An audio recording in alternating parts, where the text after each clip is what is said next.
Clobberin time!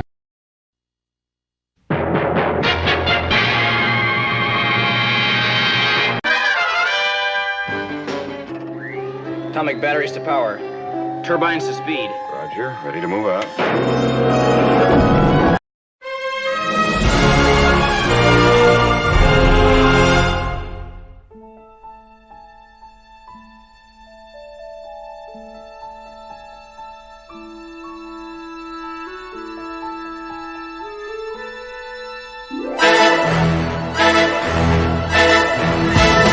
Clobberin time!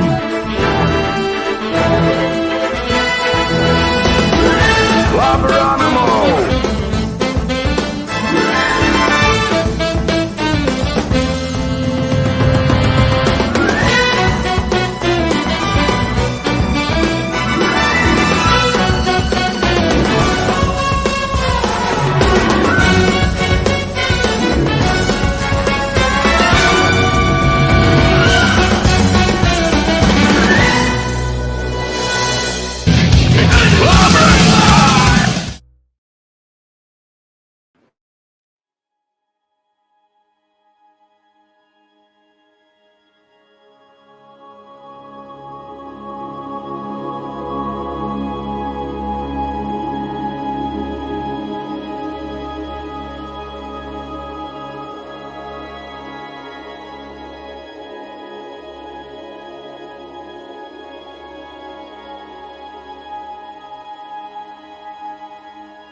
It's clobberin' time! Clobberonimo! Yeah, Clobberonimo indeed. Sorry for the late start as always, my friends. Welcome and greetings, clobberers, clobberonimos, clobberettes, clobberoids, clobberooski, clobbertrons, said out there. Clobber every other kind of clobbers. The secret to everyone else is to bang the rocks together, guys. And it's good to see you, my dear friends. Welcome to Monday Night Mark C. Comics Talk. Big shout out to the great J-Man and the great Sean. Had an extraordinary time hanging out with my dear friends earlier on J-Man's amazing channel, talking some Legion of Superheroes, chronological order, the entire run, everything Legion, from their very beginnings in Adventure Comics 247, 1958, all the way to the very end of the Bronze Age, which all that matters to me is Legion, 1989. So Silver and Bronze Legion, chronologically in order, 3 Mondays a night on the great J-Man's channel. J-Man, feel free to put a link in there if you have not already. I would appreciate it if you would subscribe to my buddy J-Man's channel. Show notes are pretty much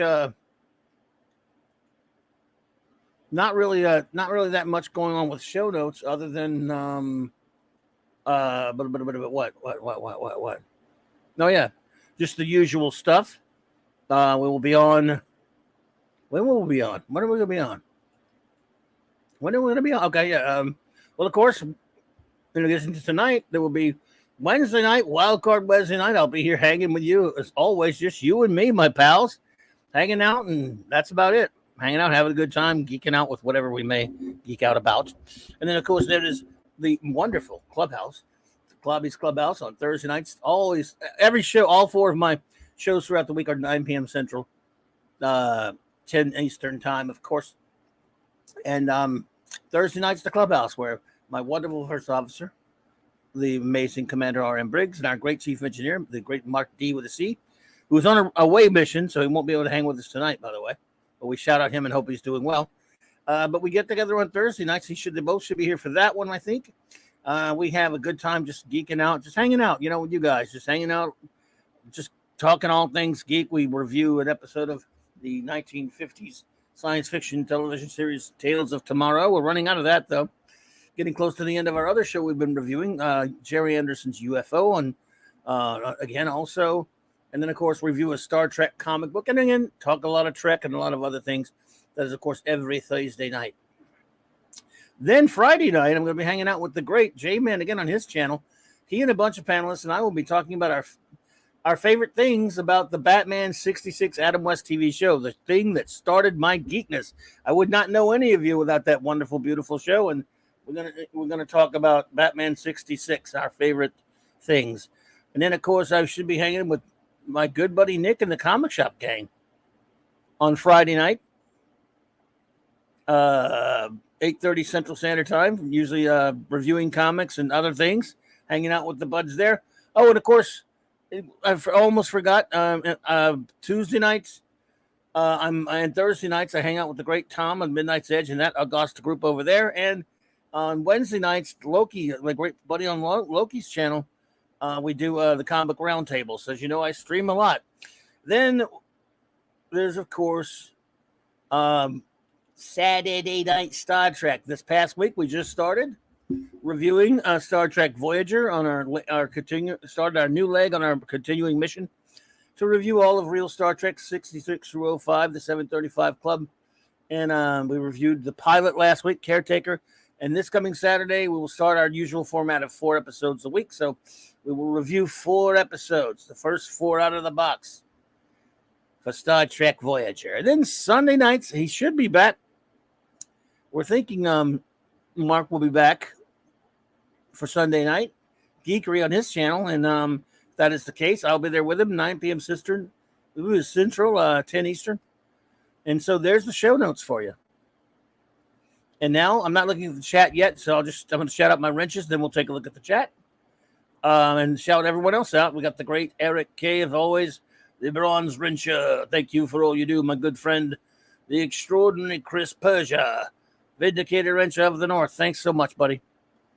D. Bud Martin, the Wrench of Iron, extraordinary, awesome fellow who I hope to get back on someday. Lord Thoth, the God of the Wrenches. And, of course, shout out to his wonderful better half, Lady Thoth. Avon lives, long live the Legion, my friend. The great aforementioned J-Man, he's not only the Wrench Without Fear, but my partner in crime on Earth B, once a month. And, of course, fellow legionary viewer extraordinaire. Please go to his channel. He's a great friend. And we appreciate him and Sean very much. Hungry Boy, master of the Clobberin comics artist extraordinaire. Steven Super Wrench Supreme, my buddy Kal-El. Always good to see you, buddy. Hope you're doing well tonight, wherever you may be. Maddie's daddy, wielder of Wrench Mjolnir, Thor in Vegas. That rascally wrencher himself, the great Fanty Outsidery. And, of course, Clobberin Time's own Music Meister, Maximum Redstone. Now, let's see who's in the chat. Let me shout out all my friends of you who are with us tonight. Of course, hey, your Muslim uncle. What's up, buddy? Good to see you. Thanks for being here. Always honored to have you here. Oh, Penny. Hello there, Penny. And I want to say something really quickly for our dear friend Penny, who was here, who's been a nice friend of the show, who's been popping in and helping out and just joining us with chats and stuff and being really cool. And we like her very much. This past Saturday night, Penny got timed out by one of our mods. Probably, I hope it was an accident. All she did was say she had to go to sleep, and she put it an emoji saying she was tired, which she was. She's done that before, and we know, no one takes offense at anything that. I don't think so. I don't think anyone does. So she did nothing to be timed out. I'm hoping it was some kind of an accident. I don't know, but Penny, you have my deepest apologies for that, my dear. We love you. We love having you here. I am so just crushed that it happened. I didn't see that until Penny sent a comment later the next day. I'm so sorry that happened. You have my deepest apologies, like I said, and Raquel said the same thing. It was not on purpose, at least from my end of it, and I hope no one else, yeah.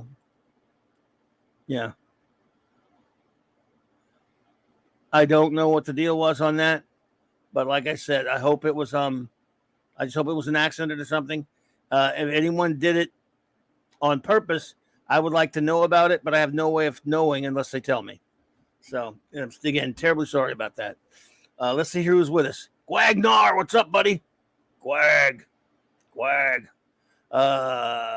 Brian Hepburn, hello, my friend.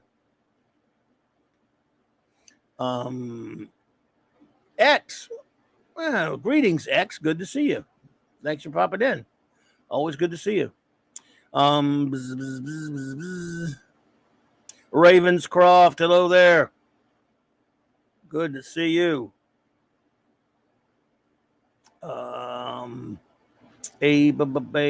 Could not be reached for further comment. Hey, hail, my friend. Let's see. Up in here.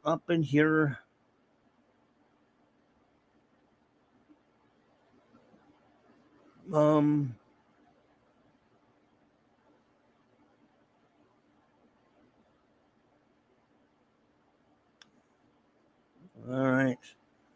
Hang on a second. I'm just trying to make sure I get everybody. Dave C, what's up, buddy? Good to see you.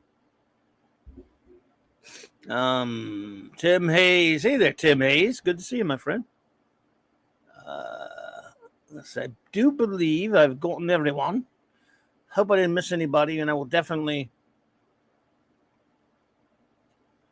duly call anyone out who pops in. And Ravenscroft said suggestions for further reviews, future reviews rather. Blake 7, Babylon 5, Twin Peaks, Land of the Lost, Incredible Hulk. There you go. Blake 7 is going to be happening very soon. Babylon 5 is a distinct possibility. And, you know, that we'll see about that. But Blake 7 will be happening very soon. I've already done a special where I ranked every single episode of Blake 7, all 52 of them in order. That's how sick I am. I'm a sick individual when it comes to my love of Blake 7. K-Dog Broadcasting. Greetings. How about Thundar? Well, I love Thundar. Great cartoon. Animation development, a project largely developed at Ruby Spears by the great king of comics, Jack Kirby. And pretty much the guys who based it on Commandy. So, yeah. Great stuff. Now, let's see here. Let me see. Up in here.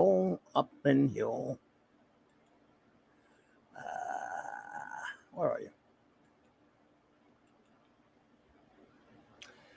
All right.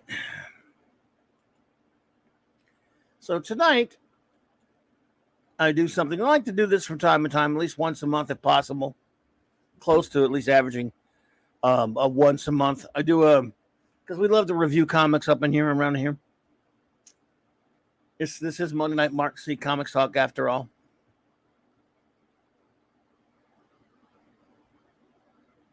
Johnny Quest. Good one, Brian Hepburn. Love it.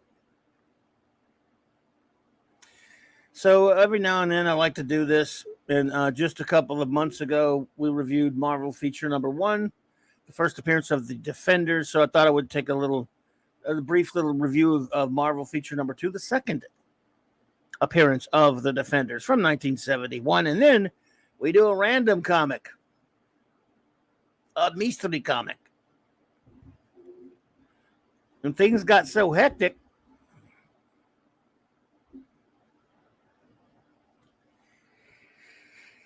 that I didn't get to vet one properly, so I'm gonna have to do one.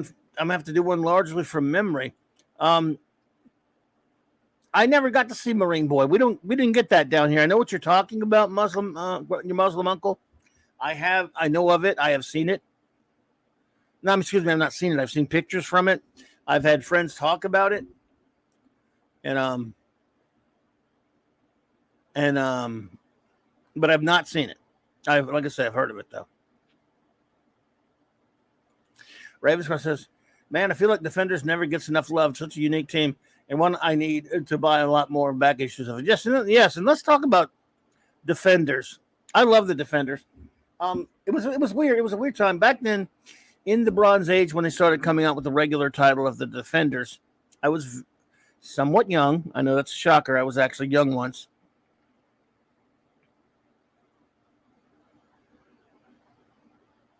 Oh, you know what? I should probably explain that because Ravenscroft is relatively new here, I think. Okay, the gentleman in the lower left corner and the right top, Ravenscroft, that is a very dear friend of the show that our comic shop will be in perpetuity named after. Excuse me, our Monday night show in perpetuity is named after him. He's Mark C.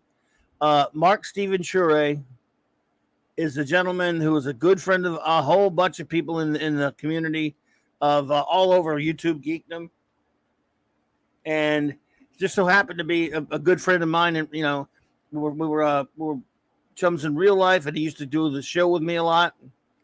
And back in 2021, unfortunately, he passed away. It was kind of sudden to us, and it was a shocker to so many people.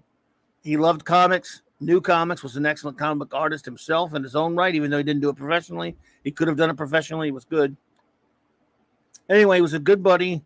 He was he was younger than me. He used to buy comics for me at my comic shop in the 80s. So we knew each other down here. And, we were just devastated by his passing. So I named the show after him. And so that's why we're always Monday Night Mark C Comics Talk. And I'm glad you asked the question, because there are people, always new people who may be listening, and anyone lurking out there, thank you. I'm a remiss sometimes, but I appreciate my lurkers. And anyone watching on a download or a rewatch, thank you so much. So every now and then it's probably a good idea to bring people up to speed on what that is. So it's a good question. And so we have his picture there to honor him. He was a good buddy. He loved comics. And if he were with us now, of course, he was a busy man and a family man, but if he were with us now, I would have him on every chance I could get him on. And we did some shows together, and we had a lot of plans of things to do that obviously never materialized because of his terribly untimely passing. But he is missed here. He's missed. So I'm glad you asked the question. It is good to update that every now and then. But the Defenders, I think by the time I started noticing them on the rack, they already had their own title. And it's not like I would put, if they're fighting for rack space, between an issue of the FF or the Legion or even the Justice League or the Avengers, chances are I'm going to, grab those, or a Batman comic or a Spidey comic, or, chances are I'm probably going to grab those. But I would pick up a Defenders every now and then, because hey, the Hulk's there. Simply Steve, what's up, buddy? In this early iteration, it was just the first issue was Doctor Strange, Submariner, Hulk, and Silver Surfer. This one is just Doc Subby and the Hulk.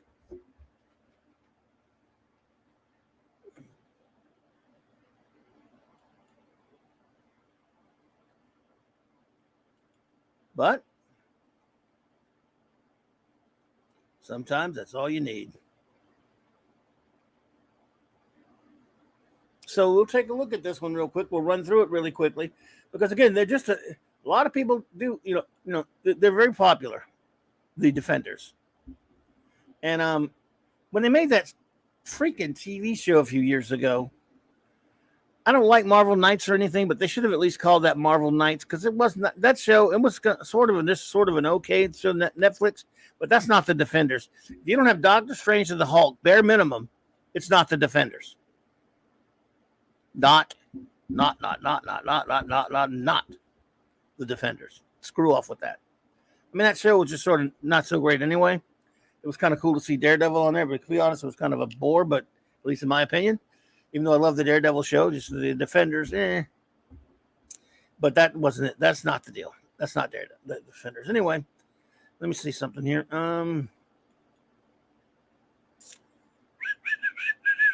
There we go.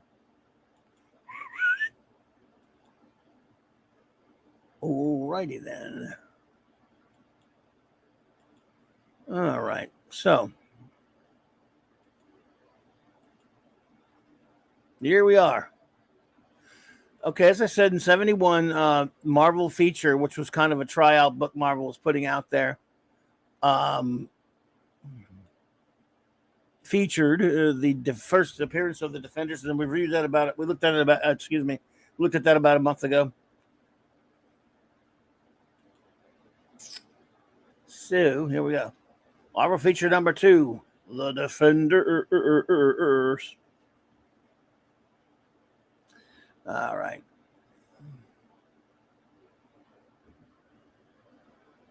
All right. The Princess. There we go. This is the Prince of Evil Comes. Very nice art by. This is actually an interesting art combination if you think about it. Ross Andrew, inked by the great Sal Buscema. Sal actually did some inking work back then. He was always known as a penciler.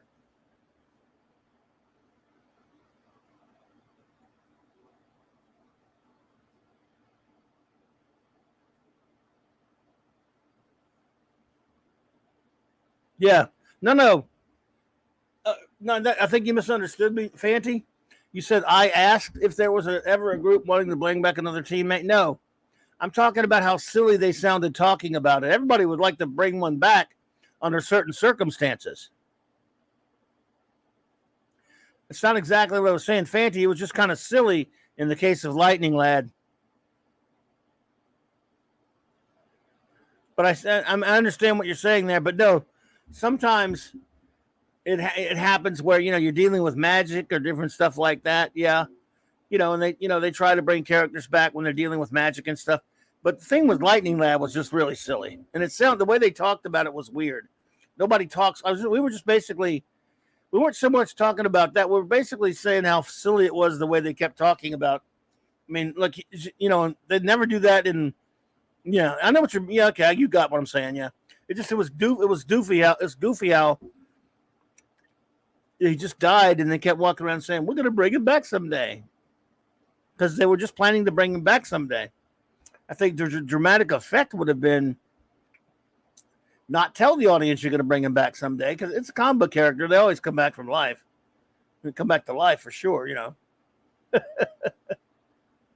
But I know what you're saying, though, Fanty. So here we are, Doc Strange. Is Stan Lee presents nothing. Roy Thomas, writer. Ross Andrew, artist. Sal Buscema, inker. Sam Rosen, letterer. Yes, indeed. They still weren't crediting colorists. What do colorists have to do to get some credit around here?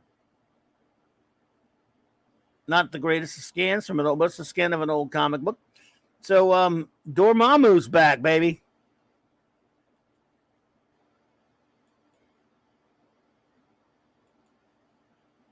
Bald Mountain and Chernobog going to show up. And Chernobog.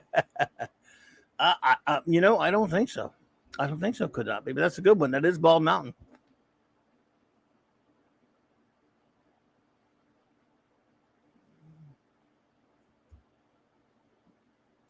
Chris Berger says that wasn't even Daredevil's version of the Defenders. They were all acting subpar as a team, and they won't even get into the Iron Fist of Danny. Ugh, yeah. Ugh. You ain't kidding, Buckaroo.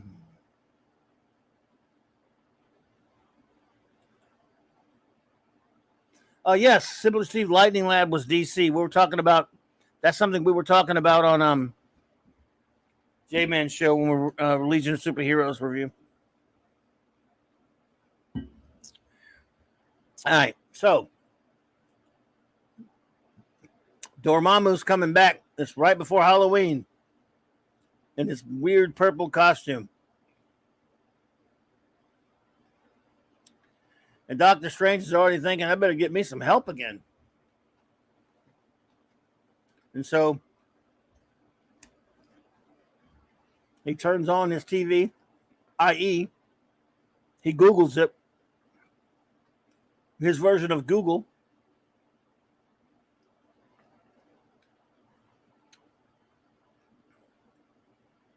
His,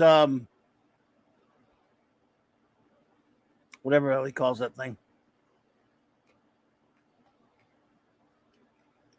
Starts looking for some allies. There's the Hulk out there. There's Subby, the Submariner. I don't know why he didn't look for Silver Surfer. He doesn't say. But the Ancient One himself contacts him, says, "Oh, I mean, look, you better get on your toes." But he got lured. It turned out to be a joke, turned out to be a ruse, and now he's stuck. His astral body's out of his body, gets taken away. Wong springs into action to try to help him, though. This was back with, hey, Six.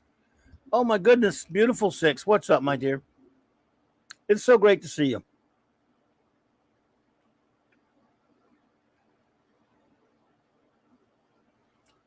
No biggie, Steve. I got you.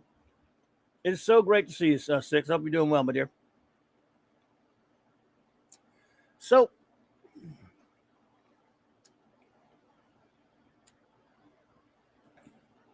where am I? Oh, Wong, of course, this is not the movie version of Wong. He was just a servant, a humble servant who knew martial arts. He wasn't a sorcerer. Look, Benedict Wong, or whatever, the actor who plays Wong in the movies, is terrific. I like him a lot. They ruined him in She-Hulk, though. That and Multiverse of Madness, they made him a joke. It was such a shame. Yes, this is the. Yeah, this is the Yes, right, the tiny version of Wong. So anyway, he fights the guys trying to take their Doc Strange. They get rid of him. He goes after Clea to help. The lovely white-haired Clea, Doctor Strange's girlfriend. Meantime, Doctor Strange, in his astral form, seeks out the help of Namor the Submariner. It's a very, very basic comic, just like the first one. Then he goes after the Hulk. And then you have this weird interlude. They like to do this in comics a lot back then. Most of them egos. When you go back and read these now, if you're someone like me who follows all that old inside baseball stuff in terms of when it comes to comic writing and art and things that went on in comic history and the personalities involved with making comic books and all that kind of stuff, you kind of laugh. I know Hungry Boy, if he were here, he would know what I was talking about. You have in this one,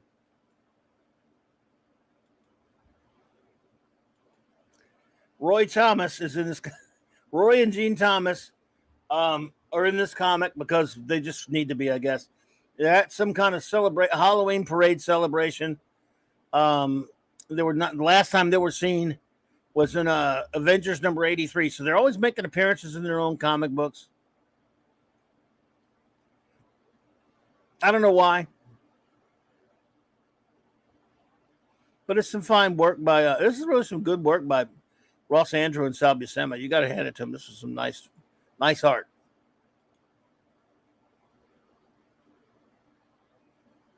Agreed. Maddie's daddy agreed. I do love the simplicity of these classic comics.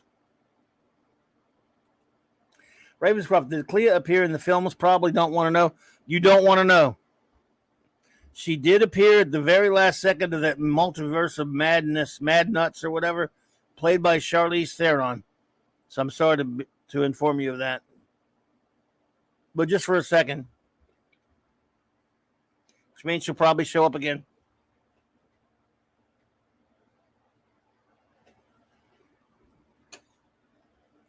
So, yeah, Clea was there. Clea. Okay. So, again, I don't know why we needed to see Roy Thomas and Jean. That was Roy's first wife, Jean. But anyway. So, here's Namor flying around looking for again, a lot of this is kind of fillery. A lot of this is very much kind of like Roy Thomas, filled up time. These books, look, the Defenders got considerably better with Steve Gerber. Sal does great action poses. Don't care for the always pointy eyebrows and spittle, but very dynamic poses. Well, in this case, all the poses are taken care of, but mostly probably by Ross Andrew because Sal just inked this one. So Namor flies too close to a building. More silly drama. Oh my God, there's a man, there's a prowler outside my wall. The old lady calls the cops. Cops, confront the Hulk. Just more silly. A lot of these cops are saying, shoot him. They think they're going to kill the Hulk. They knew he was the Hulk. And they threaten them with guns. And one of them says, you got no choice but to shoot first and ask questions at the autopsy. You do know it's the Hulk, right? You've got little bullets, right? Okay, sure. And again, I can't tell you how many Marvel or even DC comics I've seen this scene back. Again, it was something about the early Bronze Age. They did this all the time. Always at costume parties or cons or Halloween parties. And there you go, like the little, see the costumes? They make a claim that they're all with comics fans and dyed long johns, but they drew them to look fairly accurate. Look, there's Iron Man's legs. We know that's supposed to be a fan, so he's got shorts. As obviously Valkyrie's legs there. Some guy dressed up as Quicksilver.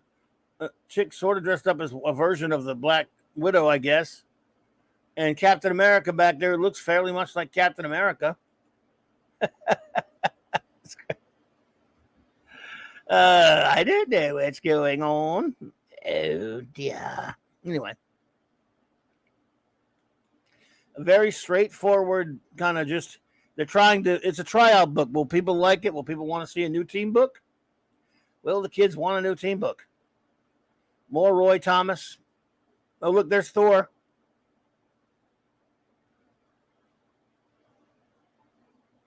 I think he's talking to maybe Black Knight or somebody. I don't know. I mean, these guys are pretty good cosplayers, aren't they? For back then.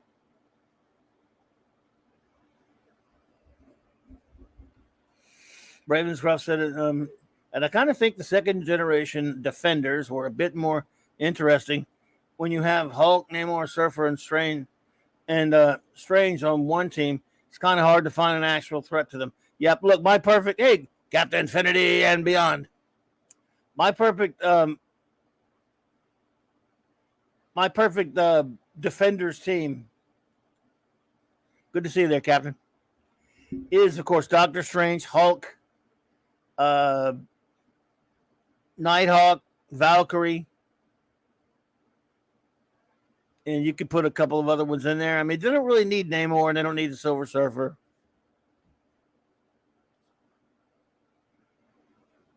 I like that group the best. And then you can throw a few other people in there. So here we go. All right. So Doc Strange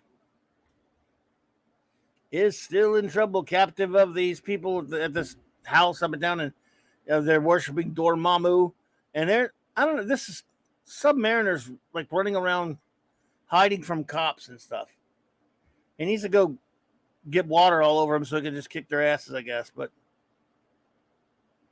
he finds the Hulk. You.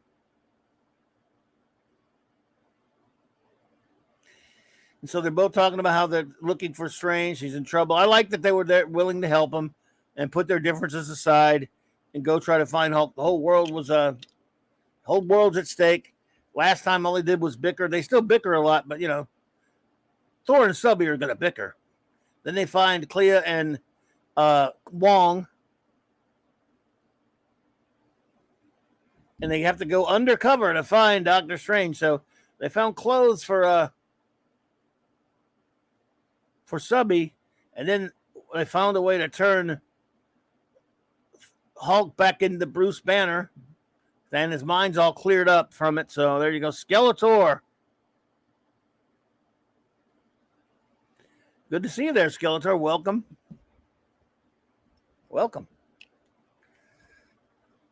So,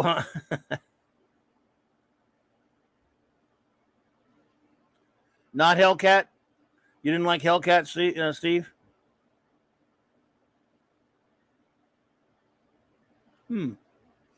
Anyway,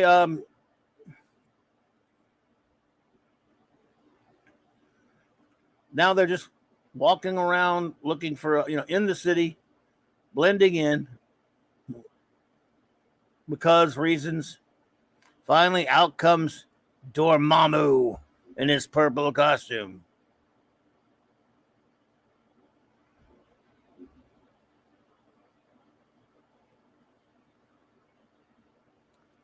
So now we're back in this again. They're in a city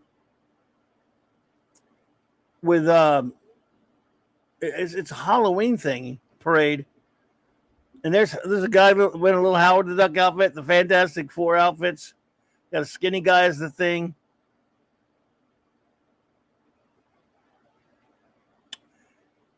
Got a couple of guys from Kirby's New Gods.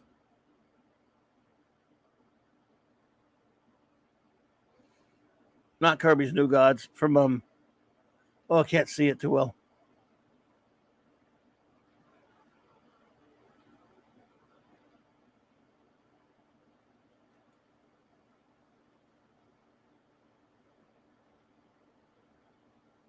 Hey, Scuba Pete, what's up, buddy?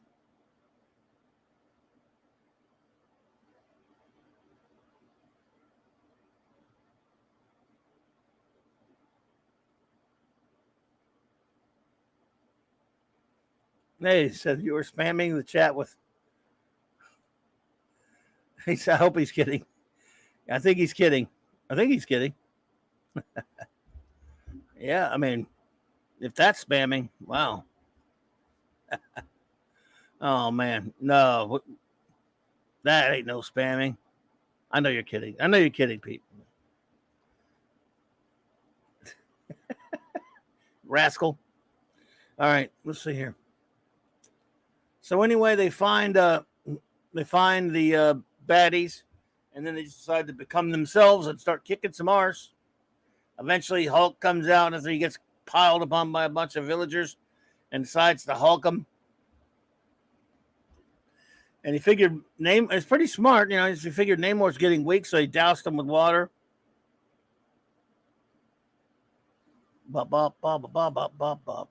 What was that doing on there?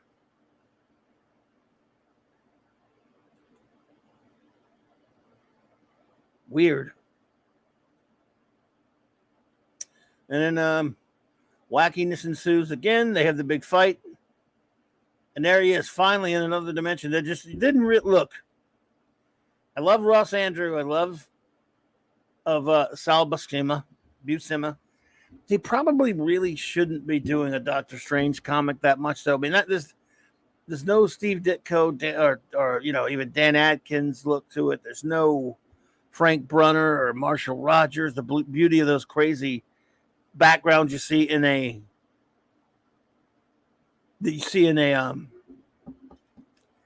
Doctor Strange comic. Look, they were in a hurry. They were churning out. Oh, I love Sal.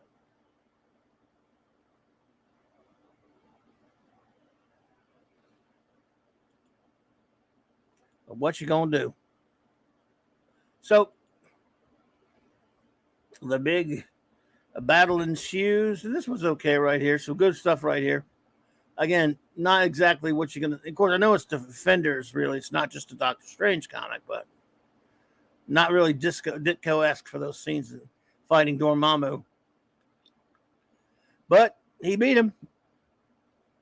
And they all left. And it was over. I like how Doctor Strange at the end of this, because nothing could have survived that rockfall final avalanche. Namor and the Hulk died that you and Earth might live. But look, that rock. It is not the insensate rock which moves, girl. Insensate rocks? Well. But the Submariner. And Hulk will never die while Fishman is still alive. Fishman.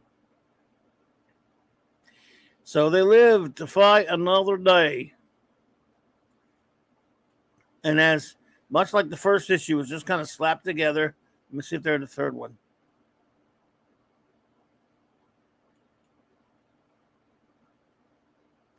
And next month, we'll review this one, the third one. Great Gil Kane cover. Ross Andrew, inked by Bill Everett. Looking forward to this one. Even with Roy writing it. Yes, sirree, Bob.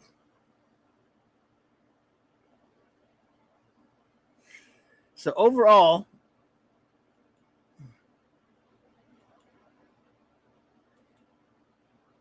a serviceable. Hey, Keely Chow, roll tide. A serviceable issue. To the second installment for Defenders, but really, it's going to take them a while to find their footing. Like I said, they got to find their writer, and their writer was really Steve Gerber. To be perfectly honest with you.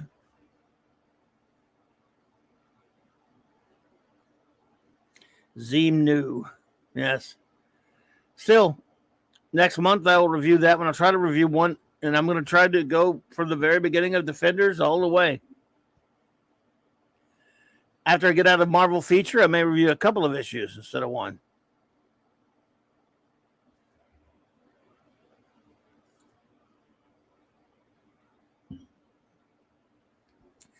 I think Scuba Pete might be a little far back in the show because it seems like he's responding to something from much earlier that I spoke of about a while back, which happens sometimes. It happens to me when I'm watching streams sometimes. Well, I won't realize it, and my stream is way back from. It's not current. It's not up to date with where the show is live. But there's no way I can really let him know that. He'll have to figure that out. But when you chat from that point, your chat will be now, even if you're listening like at something from 20 minutes ago. No biggie, by the way. Just saying. Ravenscroft says, didn't David Kraft also have a good run, and maybe Roger McKenzie? I do believe they were pretty good.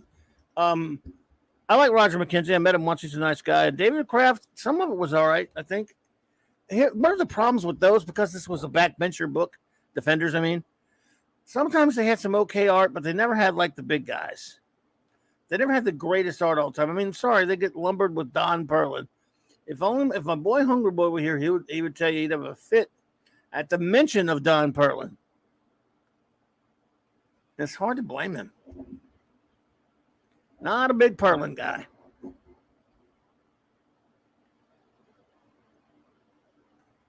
But the Steve Gerber, the Steve Englehart, David Anthony Kraft, like you said, Roger McKenzie. I'm sure there are a few others. And they had a lot of different characters, come in and out of the book over the years.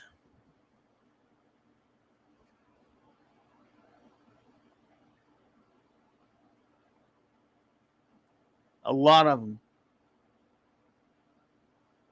So, now, who wants to see the surprise mystery comic review? What could it be? A surprise mystery comic review. What could it be? What could it be?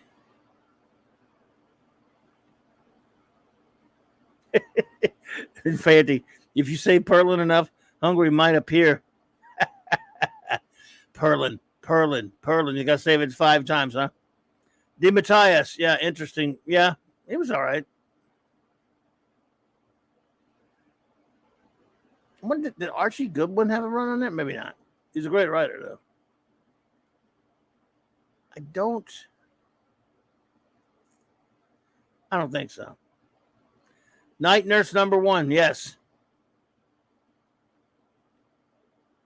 That's what you're looking at. How did you know that? Damn, you're good. All right, everyone, get ready. Buckle up for Night Nurse #1. No, I'm just kidding. All right. Picasso, what's up? Okay, full disclosure, I didn't get a chance to read the comic that I wanted to do tonight because I got up against, doing that, I just got busy doing stuff throughout the course of the day. Wasn't feeling too well at one point, and then I got you're not late, you're never too late here, Picasso. It's good to see you. I got hung up doing some stuff, and so barely got my reading done for Jay's show today, but we did that, and I figured, well, I'll finish up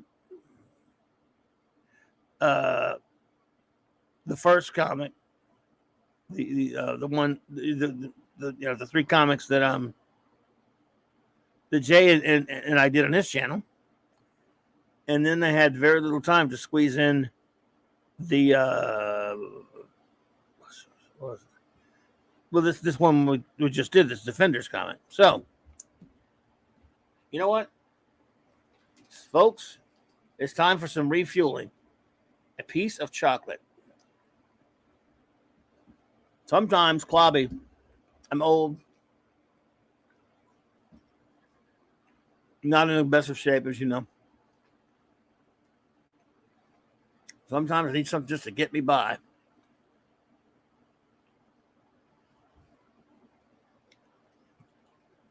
Benny Outsider. Oh, wait. You sure Clobby didn't get out his Richie Rich collection? Well, they're slabs, yeah. Can't read them now, can I?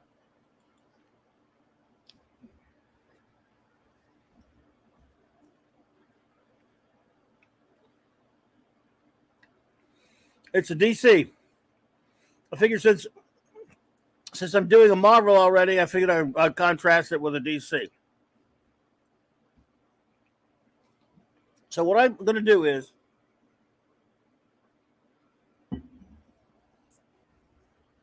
since I wasn't able to read the one I wanted, and it's been quite some time since I've read it, I went ahead. Hey, now you're up to date there, Scuba. Angel and the Ape. How did you know? Again. How about Inferior 5? I went and got one that I am very familiar with. Even though I haven't read it in a while, I've read it enough. So, let me see up in here. Up in you. What we're looking at.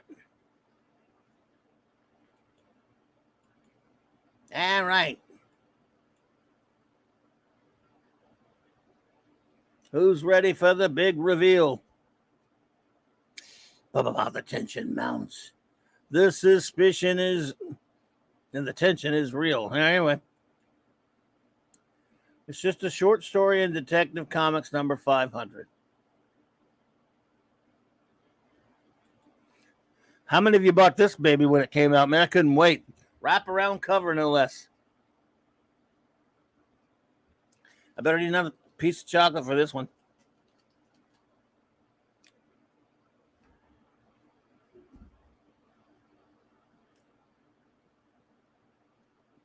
Mm-hmm.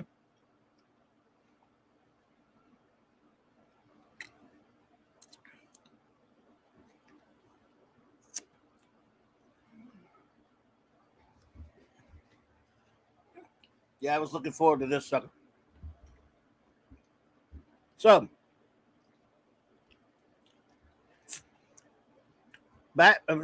Detective Comics.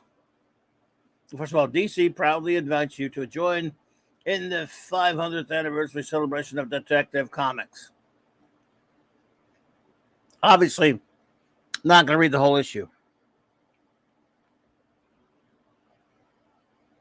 But the opening story is pretty damn good.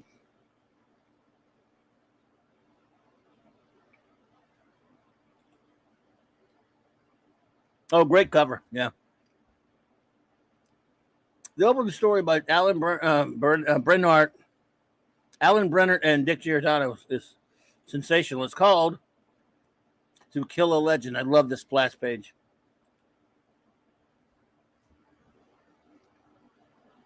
And it's a what-if type story. I'm sure some of you remember it. It sure made an impression on me.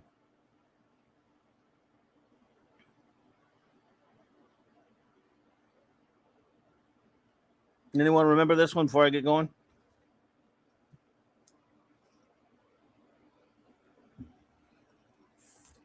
I had to pull something at random, and I wanted it to be a DC since I was doing a Marvel. And I needed something that I knew very well, even though I didn't get a chance to read it just now. Love the splash page by Dick Giordano.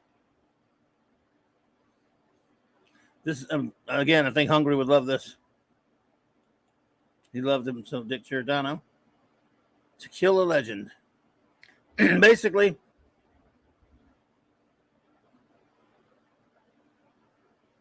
weird though, good movie, yeah, Martha. That Marlon Brando sure is. What? So what were they going to see? The Godfather? I don't know. It's called a stick up, buddy. I'll take that necklace the lady's wearing. You hoodlum! Don't you dare put your hand on my wife. And of course,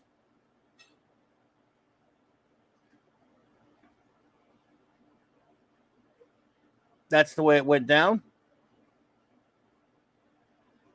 As we all know, Batman having a bad dream, reliving it. Indeed. Oh, absolutely, ishness. I hear you, Chris. I think it was 81. I would have to I'd have to double check. Let's see. It was 80. Yes, 81. Good call. So there's Bruce having the usual nightmare. Going out. Oh man, I just love this stuff. I guess it's maybe around Christmas time.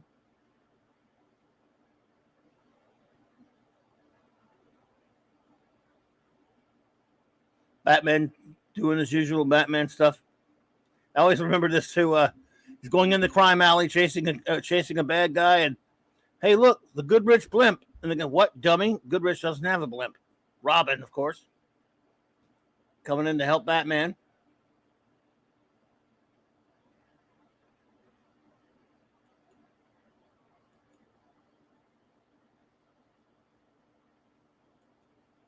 Could be on the waterfront. Could be. You might be right, Fanty. You never know. Playing Europe, yes, of course. What am I doing here? Robin doesn't know what he's doing here, but the Phantom Stranger does. Fanty Outsider himself, the Phantom Stranger.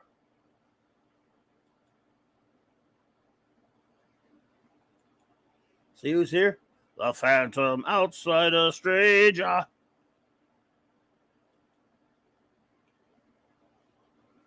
Good night, Penny. You have a good night, dear. Take care. Nice seeing you.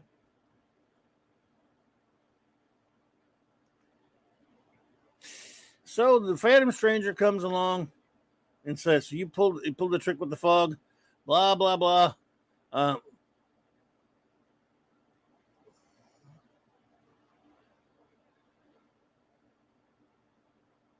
So he's always I don't know what he's doing. He decides to be the ghost of Christmas past and alternate futures, and on one such earth, he talked about how, of course, there are worlds beyond worlds, Dick Grayson. Hundreds of Earths like your own existing as many different dimensions. On one such Earth, Batman, 40 years ago, another Bruce Wayne saw his parents murdered and vowed to avenge their deaths. 20 years later, on this Earth, you watched your parents die and became like your predecessor, the Batman. Now, on still another Earth, the cycle is about to repeat itself. Thomas and Martha Wayne will die again unless you intervene. Intervene? You mean travel to another Earth and stop the murderer? Murder? But why are you offering me this? You're a brave man, Bruce Wayne, but despite all of your courage, all the good you've done, you still feel you failed the ones you love the most. This is your second chance, Bruce Wayne, and I offer it to you as a friend and a comrade. Do you choose to take it? Behind the Batman's mask, Bruce Wayne considers for long moments until, "I'll go." "So will I." "No, Dick. I appreciate the offer, but I have to do this alone." "So be it." Enter the fog, Batman. I don't like it. Bruce won't admit it, but when it comes to his parents' deaths, he can't be objective. He may need me wherever he's going. So Robin just basically goes with him. I remember when I was reading this, even back then in 1981. It struck me. I'm like, you know what? That's what Robin is supposed to be. I was really a little bit sick of the Even at that point, some of the animosity between Batman and Robin. Yes, Ravenscough. That's true. Alan Moore did do an interesting, very cool origin for the Phantom Stranger. I have that one. So, Batman and Robin at this time weren't antagonistic towards each other. They were friends, and Robin, Batman needed somebody to anchor him, even though he wouldn't admit it, and Robin would take no for an answer and went with him. So.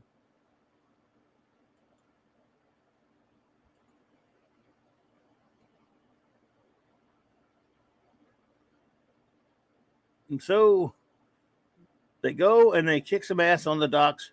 Nobody knows who they are, of course.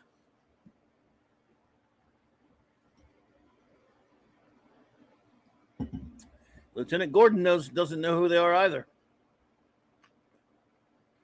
And he's about to arrest them because who are these weirdos in these costumes? Morning in Gotham City, and two visitors walk a familiar yet alien city. I'm glad they found some clothes and all this kind of stuff. Old Bruce Wayne. And look, there's Barbara Keene. Remember Detective Gordon's fiance? And you are Thomas Wayne, aren't you? Yes, of course. You are Mrs. Keene. I wonder. See, they got some differences here. I love how Robin goes into this into the library.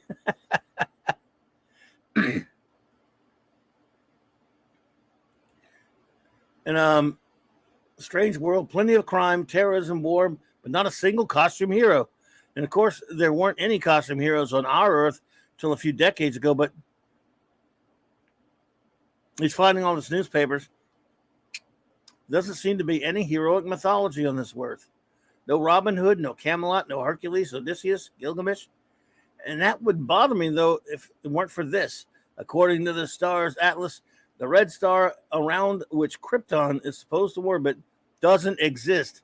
There's no Krypton in this dimension, then there'll be no Superman, perhaps no superpowered heroes at all. And with no alternate literature to inspire them, this might be a dark world without heroes, except for its Batman. That's supposition, Dick, not deduction. Didn't I teach you better than that? Come on. Let's go see my parents. I mean, the Waynes.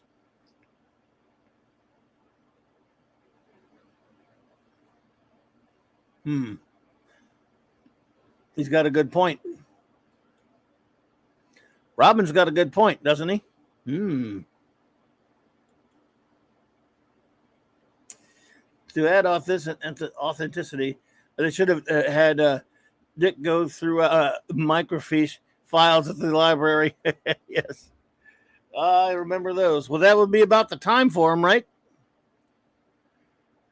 You got that. So, anyway. Oh, cripes. Busted. So, it's in other words, it's like our world. There's Joe Chill. Meanwhile, at familiar suburban manor house outside Gotham. No, I don't want to take it back. This Robin being a little brat. Your mother went to a lot of trouble to get that, Bruce. I swear I have half a mind to. Thomas, no, it's just a phase he's going through. No, I suppose. Dear Lord, it's as if they've come alive again, and as if I can reach out and touch them again. Father, mother, I swear by all that's dear to me, I won't let you die again. This little Bruce Wayne's a spoiled little brat. I wonder if we stop his parents' murder, will he grow up to become a bored playboy the Batman only pretends to be?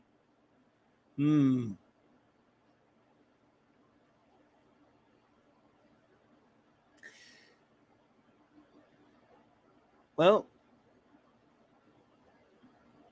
not breaking in. Oh boy, Batman is somehow Batman's got a Jim Gordon costume. This was around that time where it wasn't just Bob Haney, though. Bob Haney did it a lot. Pat S., what's up, buddy? Mark Seth, hello there. Cam's Cross, what's up? Sorry, I've been looking at this page. I haven't seen everybody pop in. My apologies. Good to see you all. Well, that's cool, Chris. Just feel good, man. Feel better. It's all that matters, buddy. So, Batman puts on. I mean, again, they came with pretty much nothing to this dimension, but he somehow managed to make a Commissioner Gordon disguise. Now, of course, they're leaving. He mentions Lou Moxon, the guy who we know that hired Joe Chill.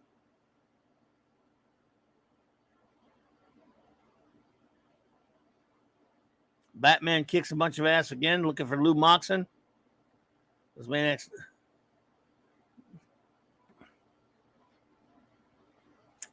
and they're swinging around. I don't know where they're staying. They must be staying on top of this. They must be living in the trees this whole time. I don't know. K-Dog Broadcasting, hello. Good to see you. I think, in case I didn't see you before. My memory, it's Garbaccio. So, where is I?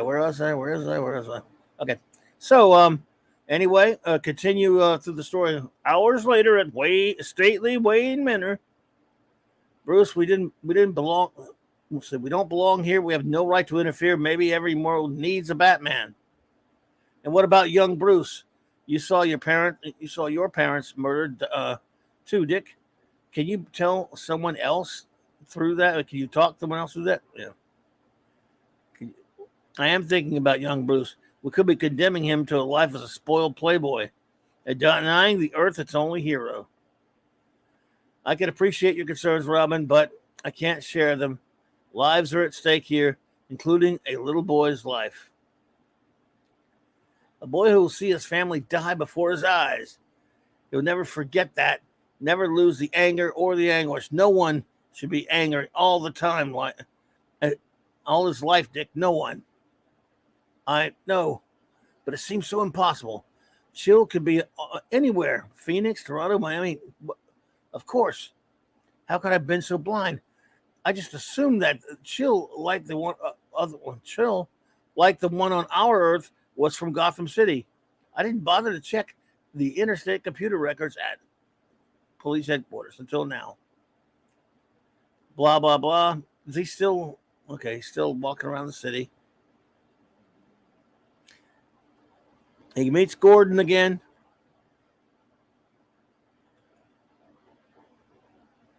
Hey, Cardinal Sin, what's up, brother?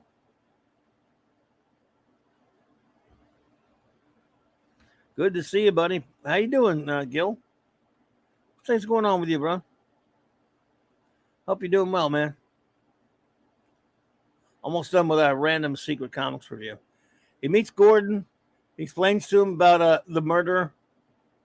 It's another world, another time. We're friends. If you can feel even the hint of that, trust me. Let me go, please.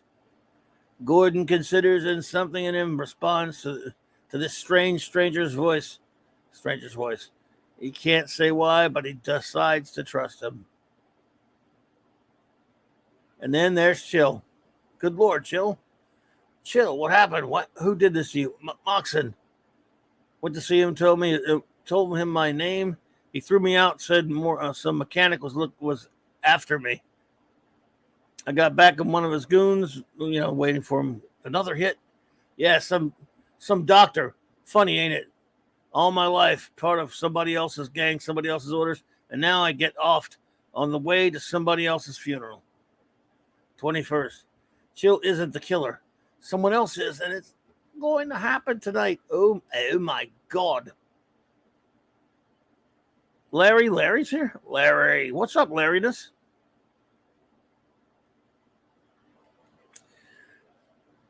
So anyway, I love this art. Again, I can't get enough of this art by the late great Dick Giordano. So here we go. The killer's about to kill the Waynes.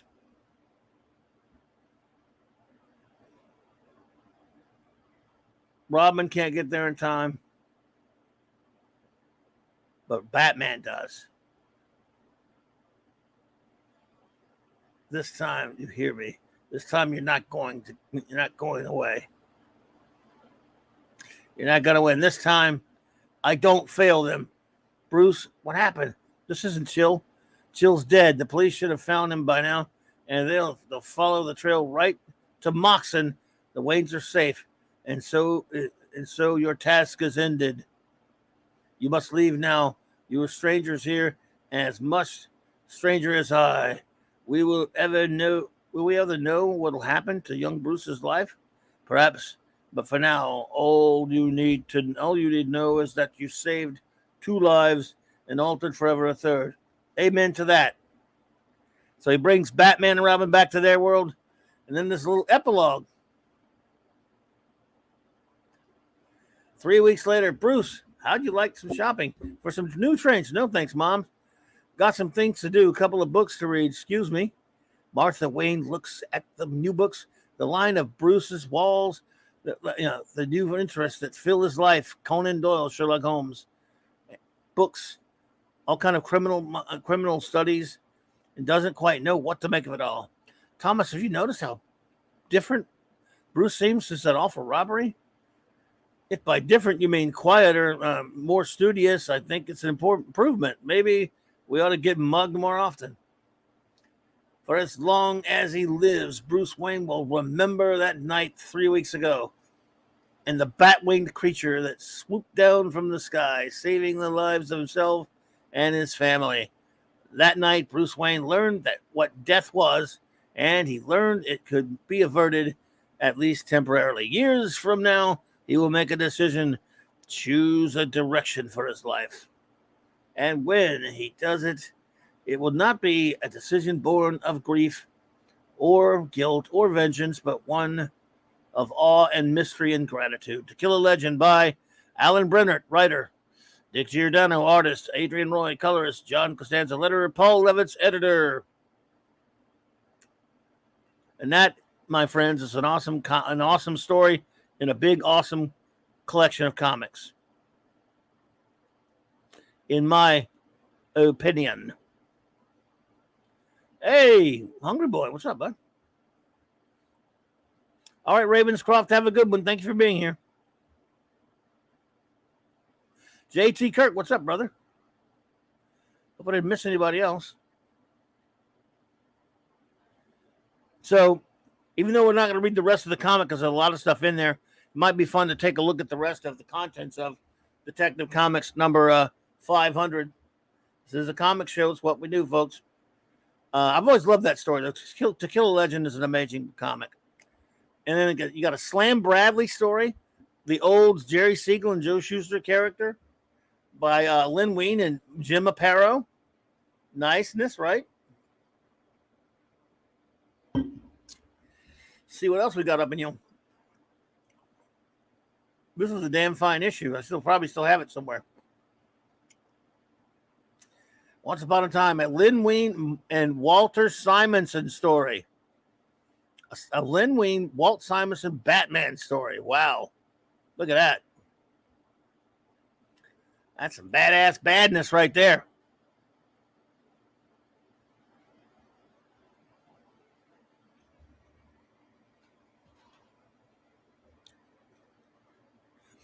Oh, yeah, I was saying Perlin, but that's because we were talking about the Defenders earlier. In my defense now, Hungry Boy.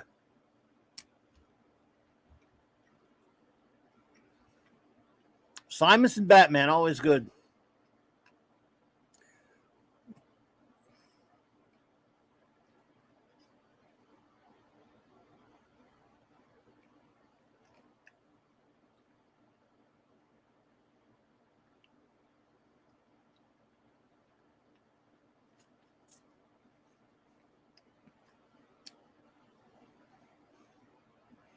Some Garcia Lopez elongated man comic. Nice.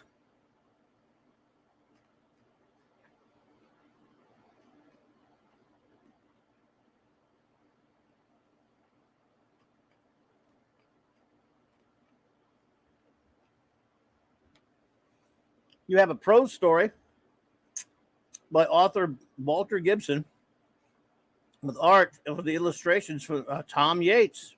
Nice.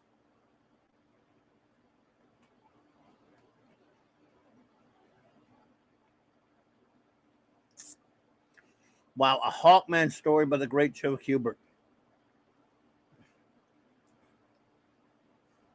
Written by the great um, Paul Levitz.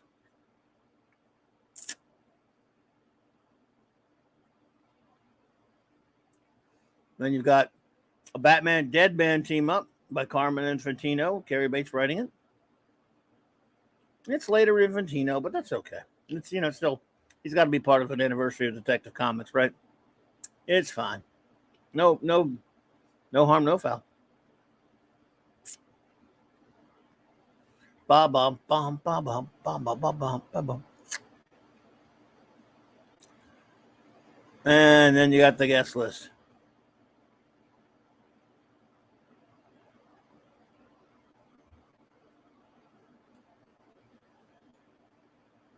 And that is one cool comic right there. Isn't that awesome? Love it. Isn't that damn cool? Detective 500.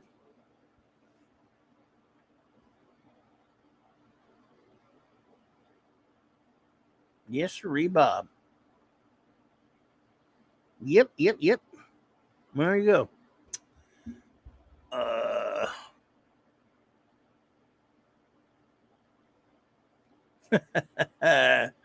Oh, you hungry boy, you. Look at you, man, with the attitude. Late Infantino is better than any clothes or bog.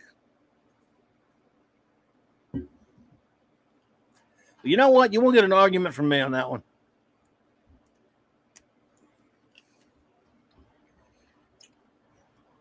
I'm right there with you, sir.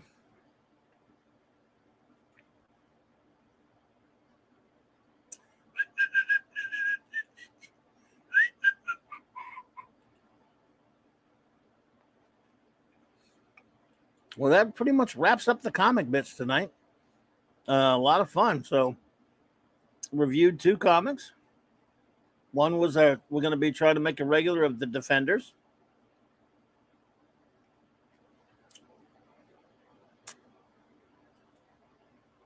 And then the mystery comic each when we do it.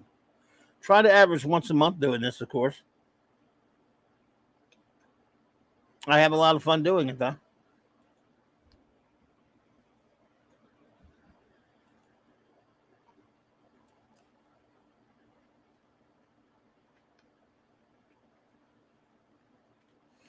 Is later Infantino better than any era Perlin?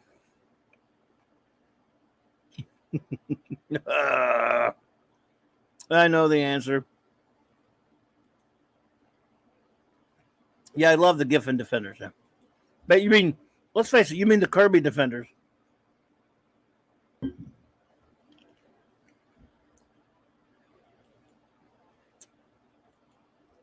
Let's see here.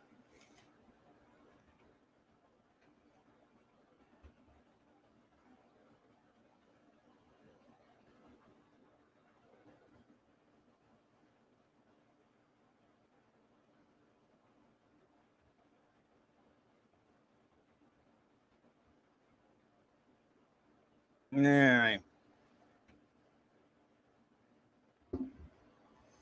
All right, let's look at some Defenders comics, shall we? Some art.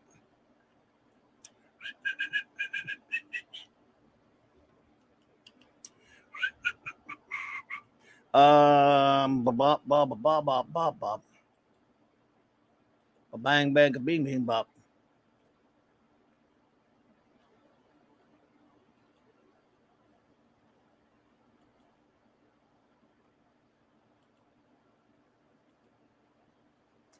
Huh. So yeah, there you go. Defenders, man, it's gonna be fun getting starting out with these.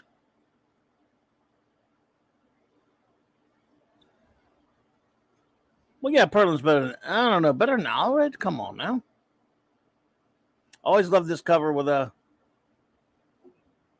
Thor. This is one of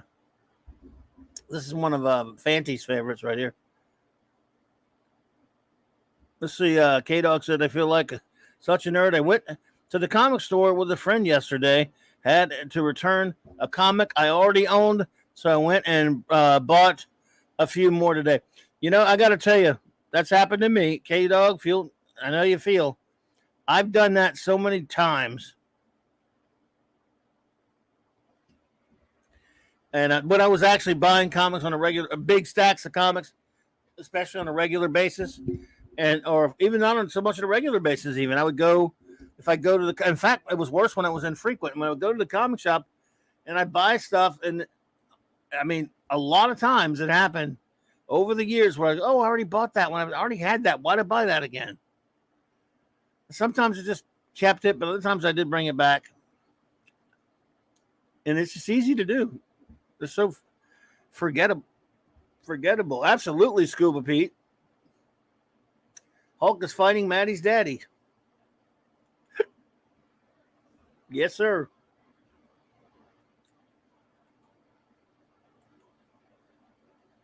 Yeah, man, I'll tell you.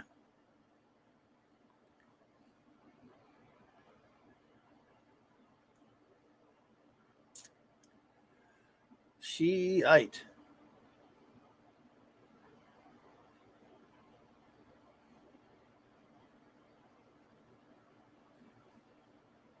I like covers like that.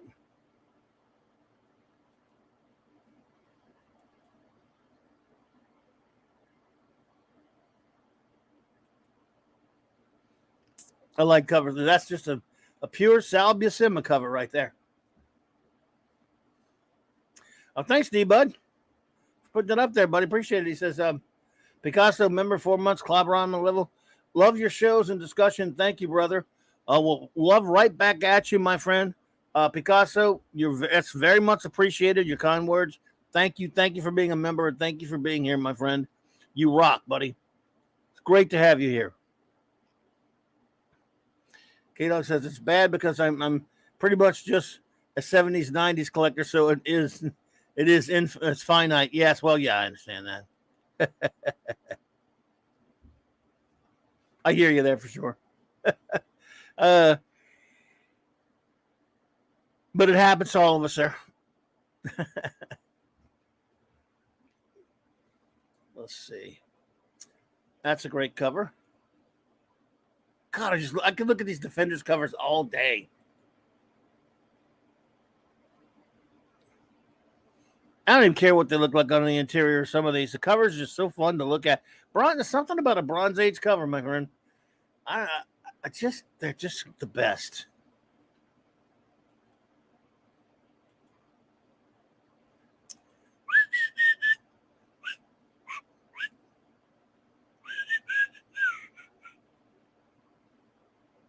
It's a Gil Kane cover action right there.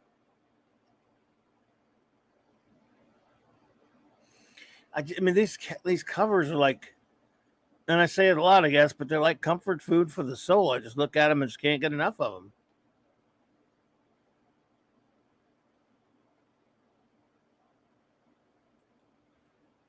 Whose idea was the Defenders comic? Well, Stan will tell you it was his idea. Roy Thomas will tell you it was his, and it was a combination of the two, and it was Roy, along with a couple of people at the time, but I think Roy's probably idea. It probably was. I mean, the thing about Defenders was, like I said before, they weren't going to be threatening the Fantastic Four or the Avengers, or hell, even the X-Men. They weren't going to threaten any. Of course, X-Men were not successful at that point, by the way. But they weren't going to threaten the successful books like the team books like Avengers or FF or Justice League, for that matter, or something else. So you're starting a whole new team book. So that's why the first couple of issues or 3 or whatever it is were in Marvel Feature. And it didn't do that well at first, but it did well enough to give them their own series where they go, let's get them in their own series, let's get the rack out there. It lasted 100-something issues. Was it 120-something issues? I mean, not chump change. But well, and the Hungry Boy makes a good point. They were self-described. They were a non-team. Yeah.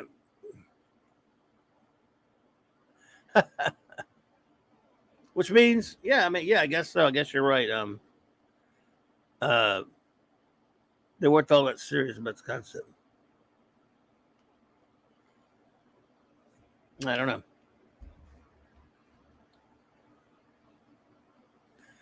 But they hang on for they hang on for a good while. I think they were just very different, and they were non-team, so they can be very very flexible with their roster, which was nice. And there have been many attempts to bring them back.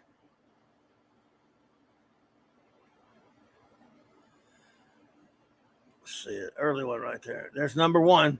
We'll be doing this one soon.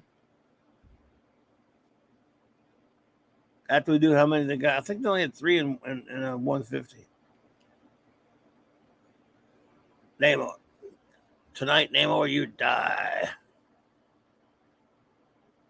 Wow. Just, where are you? Hold on. Where are more classic issues? What? Oh, there we go.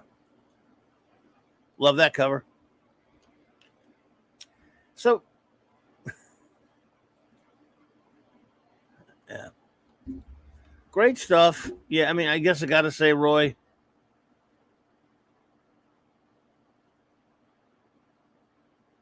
Yeah, I'm with you, K Dog. I mean, my favorite team, of course, is again, that's strange. Huh? I don't know what. I don't know if I don't know if I need Subby there that much. I like it.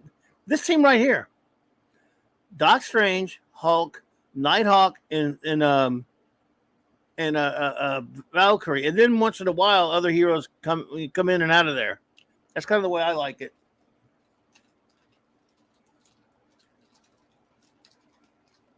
I mean, it's good to have Subby there, though.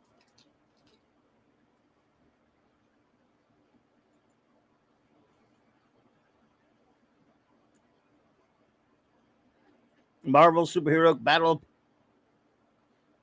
side by side, each against each other, side by side against each other. That is a weird cover. And that is a Kirby cover.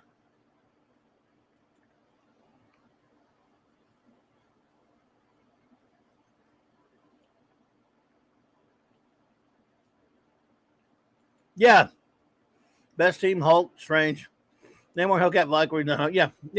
I like Hellcat.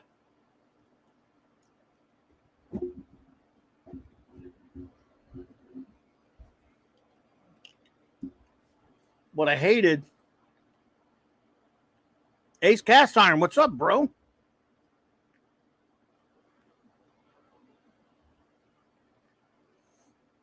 Says, I don't know why I was so fixed on the last couple of issues where they were all brutalized. What was that in, buddy?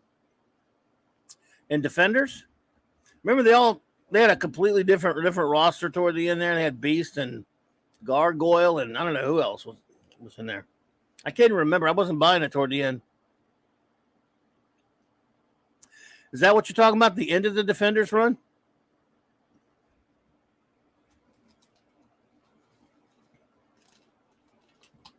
Because I dumped out, and I don't think I read any of those.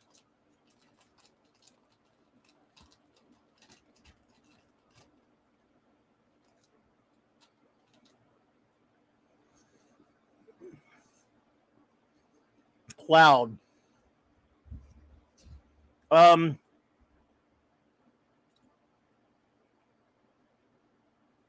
Okay.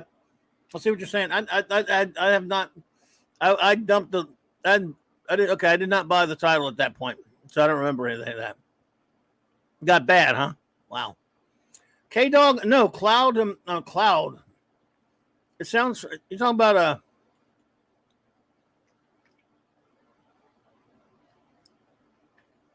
Oh. It rings a bell, but I got to be honest with you. I might be thinking of something else. So,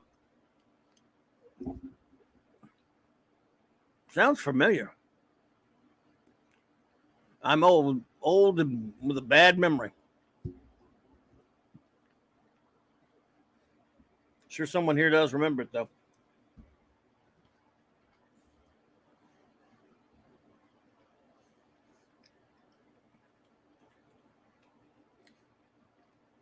Really weird. They should have Moondragon and Valkyrie. Damn. Wow. That sucks. I think it went like into the 120s or something before they got canceled, if I'm not mistaken.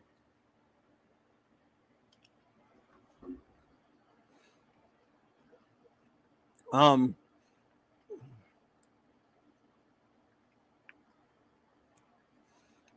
I remember about it was they had Gargoyle in there.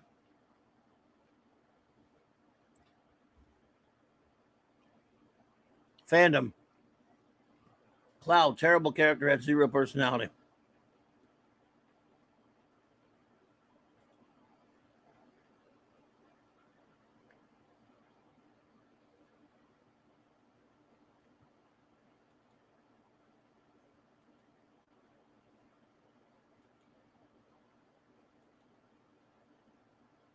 I love these Gil Kane covers.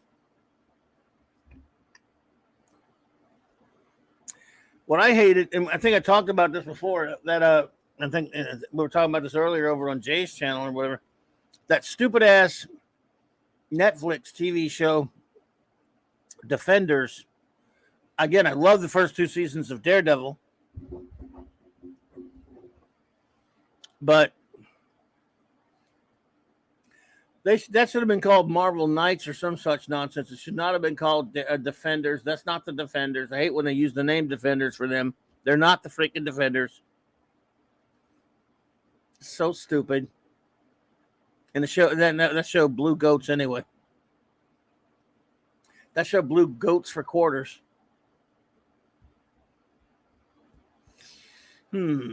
So I wonder what next month when I do this. I'm trying to do it once a month now. Naturally, goes without saying I'll do Marvel feature number 3 since I'm going to be doing the Defenders. But the secret comic or the mystery comic, what's that gonna be? Obviously, I can't tell anyone because it's a secret. But don't worry, I don't know it either. I gotta figure it out. But beyond that, I want to do some other reviews, some comics reviews too. Again, comics reviews are just so much fun for me. Reviewing those comics that J-Man and I do, our Legion of Superheroes reviews that we're doing over there on their channel. Over here when we do Earth B, Bob Haney, when Jason, Jay and I do that, it's just a hoot. So I can't wait to do more.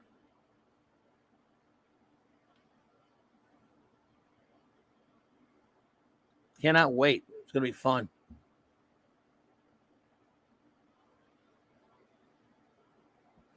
Gargoyle was compelling. They're trapped. Okay. Oh, it ended with 152. Is that it went up that high, did it? Okay. Okay, Doc, thank you. All right. Oh, look, at that point, I was way out of Marvel. I mean, I sold them, but I wasn't buying any mainstream Marvel into the mid 80s. I've talked about that before. I mean, I was really starting to dump all of my Marvel books, some of my mainstream DCs as well. I remember back then as well. Oh, I sold the hell out of them when I had to, but I stopped buying a lot of that stuff.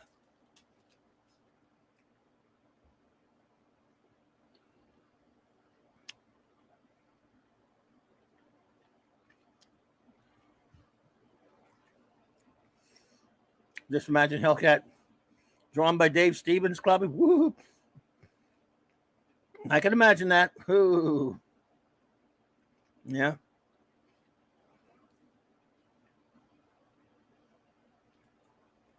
She was something.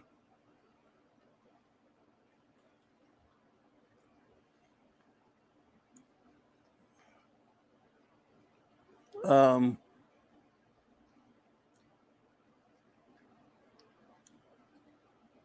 What are you?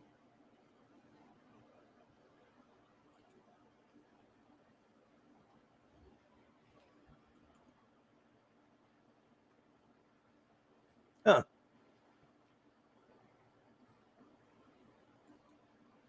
Beludiel.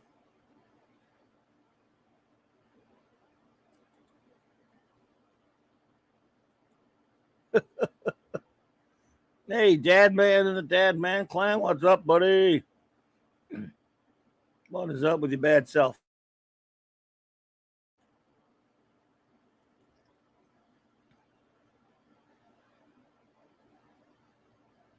All right. JT Kirk, what is up, bud? Well, let me check and see.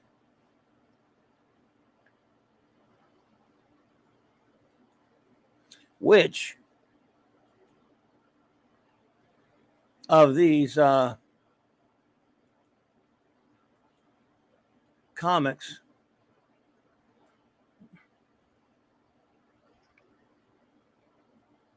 how far we're going to be in Foot Marvel feature or not. All right. So the Defenders were in Marvel feature number 1. Number 2, number 3.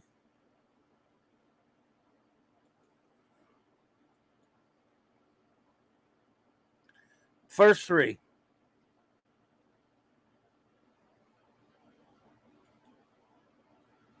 The first 3 issues.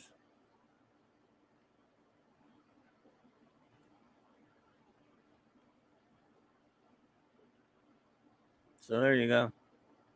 Then I got to that, they went into their own title. Just making sure. So the next one we do will be number 3 of Marvel feature. Then we'll go on to their regular title. And we will look forward to those Don Perlin Halcyon days. Right? Right? Am I right? Am I right? Yeah, not.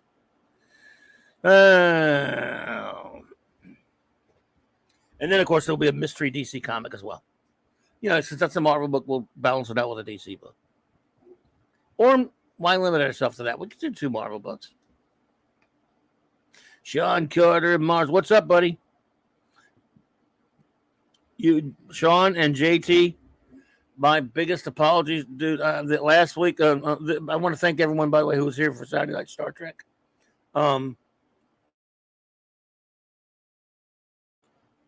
Had a blast for Saturday Night Star Trek the other night.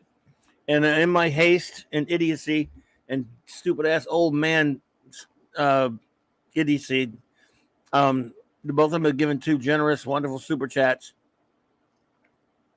And like a dumbass, I missed them because I'm an imbecile. And I'm so sorry. So even though I can't show them, I'm going to read them to you right now. I didn't know they were both going to be here tonight, so I want to make sure that, but they are. So Sean Carter said, for a $10 super chat, he said, actors can individually refuse to allow AI and the use of their likenesses. Problem is, there are tons of actors who will agree to it to get a gig. That's the other side of the guild is silent on. Indeedishness. And our buddy JT Kirk said, he said, truly a treat to have Katie on the stream tonight. Yes, our wonderful friend Katie was on with us. And I do appreciate those generous super chats. Thank you so much. Well, you guys are being way too kind about it. I appreciate you. You're being way too kind. I definitely appreciate your understanding on that. But it just bugs me because I hate for that to happen. I make a lot of screw ups here, but that's one. Yeah, I don't know what happened because I saw them there with the express bit to get to them, and it's not like I'm doing some credits and I look up. No, I waited to the last second till I turn everything off, and then I looked up. And go, oh my god! So, damn it. But yes, it was really great having Katie on. I've talked to Katie about that. When she can make it, she'll pop in and visit with us. It was damn nice of her to join us all the way from where she was up in France. Our ballerina friend, she loves that Voyager. Yeah, she's just a doll, and it's a very sweet person, very cool. And man, again, there's nobody that knows Voyager like her. She really does love that show. And you know, here we are. We're voyaging with it. Yes, Larry. Voyager is her favorite show of all. I mean, and I'm talking about. She doesn't just love it; she loves it on a level that she knows it inside and out. I mean, she's an authority on it. She's written a lot of stuff, written a lot of blog posts about it on her blog, where she goes in depth on a lot of it. She's been asked to work on, like specials and stuff before, write-ups about it, stuff like that. She could easily write her own book about it or anything like that. She knows that show. And she's very, very passionate about it. She likes other Trek, of course, but that show is hers. I mean, she just adores it, and I think that's just so. I like seeing that kind of devotion with her. It doesn't have to be something I agree with or I'm as into as someone else is. When I see someone's passion for something like that and their knowledge, I'm always admire that, and it's, just what she loves, and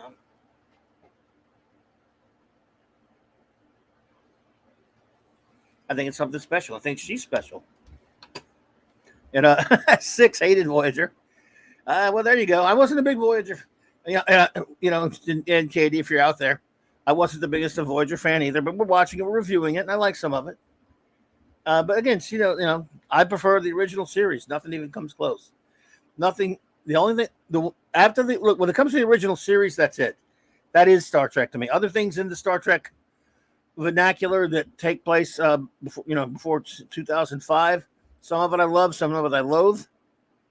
But it's all fine and good, but it'll never be as important to me as the original crew and series. That said, I love Enterprise a lot. I'm one of the few that loves that. So, a lot of people that don't like that either. I like and tolerate TNG enough to where there's a good episode, I'm fine. It's kind of the same way with Deep Space Nine now. The way we really tore the hell out of that season or that series, but we were just being honest.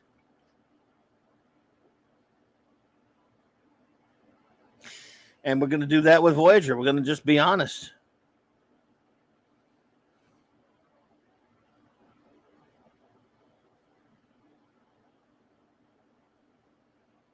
But I look, this could be, I could end up enjoying watching Voyager more than I did this past run of Deep Space Nine. Even if there are going to be some bad episodes, or we're going to hate some episodes here and there. And the crew, the Voyager crew, they're okay. 6 doesn't like the voice of Kate Mulgrew there. Oh, well, there you go. That's going to make it tough to watch if you don't like the voice. I am right there with you as far as I understand where you're coming from. I understand exactly where you're coming from. I get it. You just don't like the characters. You don't like the characters. And you don't like the show. That's understandable, Doc. Absolutely. So, what can you do? You do like what you like. You don't like what you don't like. Just the way it works, isn't it? But, that said, I mean, she, our dear friend Katie loves it, and I love her passion for it. And like I said, I'm just kind of like that. Even when I see, if it's something that I don't care for, and I see someone with a lot of passion for it and knowledge for it, I always admire that. Unless it's the filth, of course. If we were the filth, then. And if you like the filth, then I got nothing for you. Well, I'm not really kidding. I do hate it, but you can like the filth, and I won't respect it, but I'll still be friendly to you because I don't respect the filth.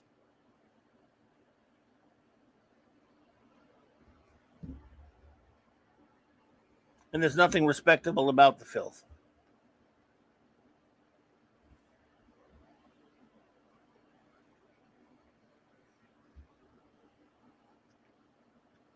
And it must burn in the everlasting flames of damnation. You don't like Janeway, huh? Six. Well, you're not alone now. I mean, there are a lot of people that don't, but hey.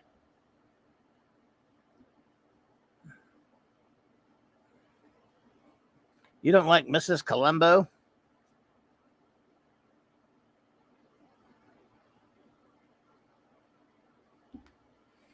It's kind of yeah, I do remember she was in Remo Williams. Could not be. I do remember that. I got to be honest with you. I've never been really clear myself where I stand on the whole Janeway thing, if you know what I mean, because I can be definitive about all the captains. I know this is comic shop talk, but this is comics talk, but we can have a little extra stuff here because, we're almost done anyway. We're done pretty much. Yes, 172 episodes, and we just started. Pity us. So, it wasn't a good idea to do this, but we're stuck in it now. I can be definitive one way or the other about certain characters. Obviously, you know how much I love Kirk. Real Kirk only, of course.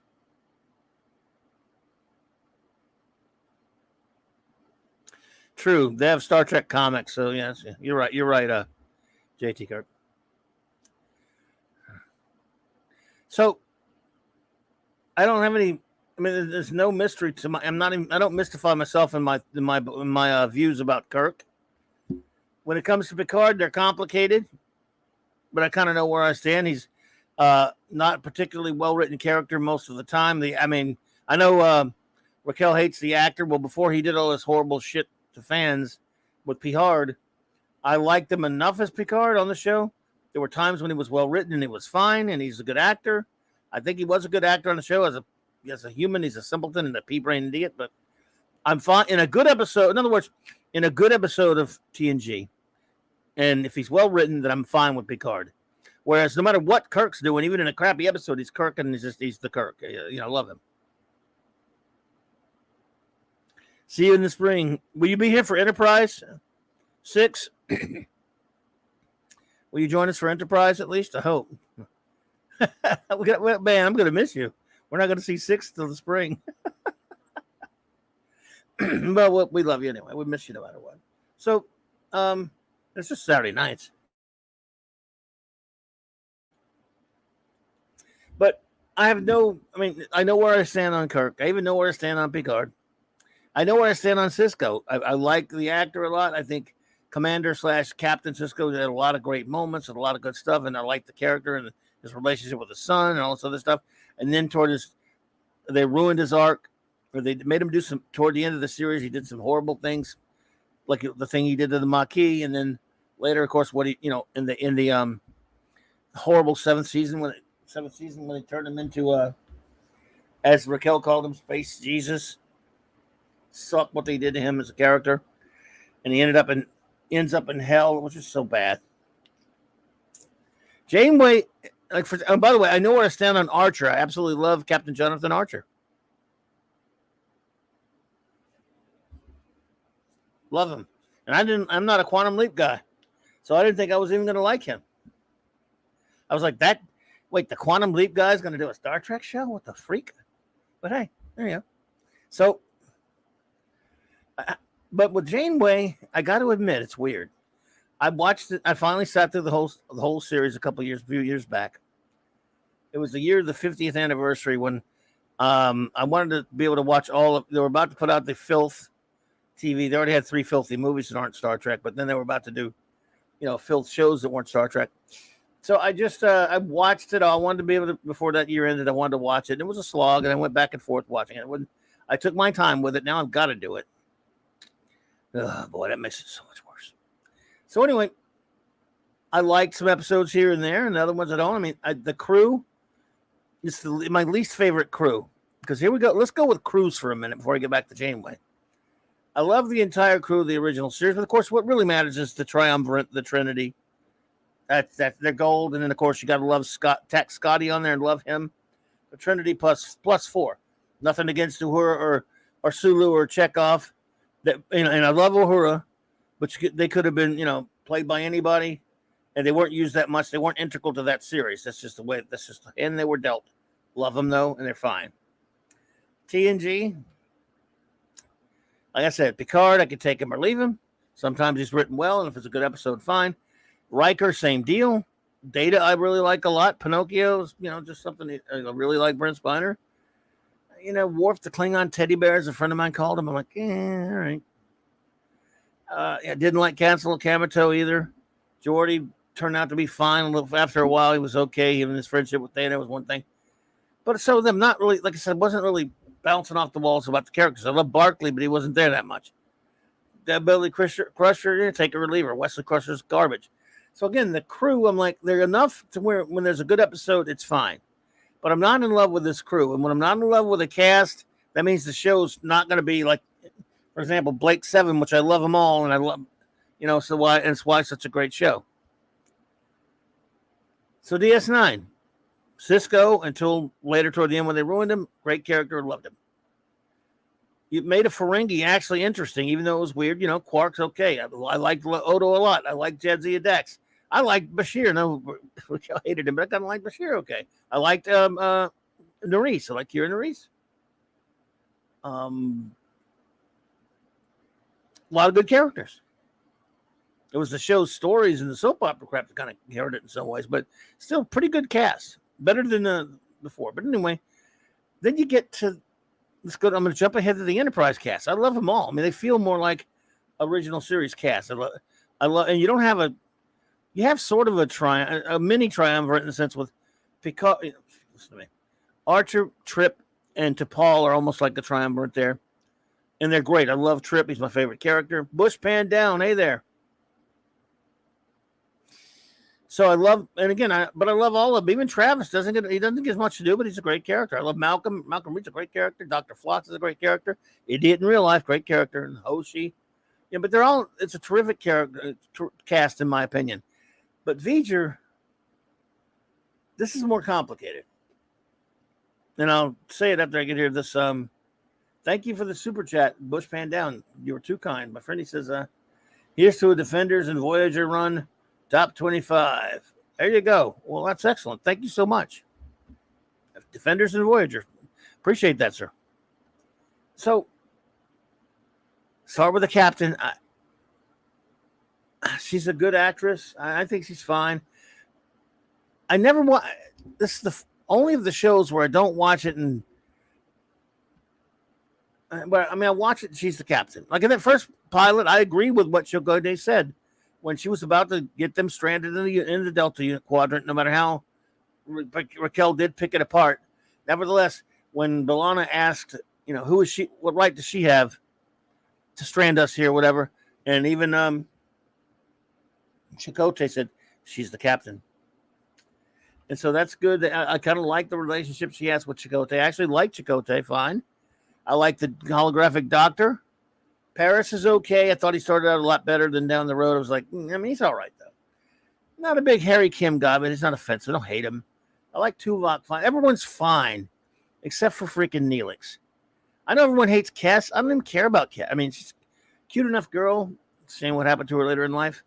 Cass didn't bother me. It was Neelix that bothered me. And it's a shame that, Ethan Phillips is a good actor. He didn't destroy every scene he was in like Wesley Crusher or something. For me. But I understand why people can't stand him. He's just kind of, oh, Jesus Christ. Not a big Neelix guy, but who is? Maybe we have some Neelix fans out there. If we do, great. I just don't know. Are there any Neelix fans out there? Anyway, I don't know. Didn't mean to slide over to Star Trek, but we were mostly done with the comic stuff here anyway. And it was fun doing the comic stuff. And we'll do more, of course. And it's just, I don't know. It's going to be an interesting ride. Right now, I'm not, and people, you joke about it all you want and say, oh man, you guys got to do freaking Voyager now. Look, I'm so glad to be done with DS9 after that 7th season. I'm glad we're on Voyager. I'm fine. I'm not even kidding you. I mean, it was getting brutal being on DS9. I was not enjoying that. Only thing that made it enjoyable was you all being here. And I got to be honest with you, folks. I don't know if this is going to continue. We didn't think anybody was going to show up for Voyager. And because DS9, whatever you like it or not, it's very popular. It's considered the most popular of all the Star Treks because it's the least like Star Trek. That's according to what some information that Raquel gave me. And yet, the 7th season, I was miserable. Now, I wasn't miserable doing the show because I had all you all here with us. But when I would turn on an episode, I'd be like, oh, Jesus God, really? I got to sit through this thing? So, yeah, I mean, now that it's over, I'm like, I can take Voyager. Right now I can. We'll see what happens. But right now I could bring it on. Voyager's nothing now to me. In the sense that even if I think an episode sucks, I'm like, that's fine. At least I'm not on a space station, sitting around on a space station doing nothing. And Babylon 5 was a great show. Yes, Larry, like, yeah. Slightly. The curly star. Or is that the shrimp? Is that the shrimp one? I mean, the shimp? I think that was shimp. I wasn't doing the curly shuffle. Doing the curly shuffle. What'd you say? Doing the curly shuffle. That's what I thought you said. Doing the curly shuffle. Doing the curly shuffle. We'll get him in dance. Oops, sorry. Not going to do it. Never got a chance. We're going to dance. Do the curly shuffle. I couldn't stop. Oh, no. I love that song. Yes. Oh, Jesus. Hungry boy. I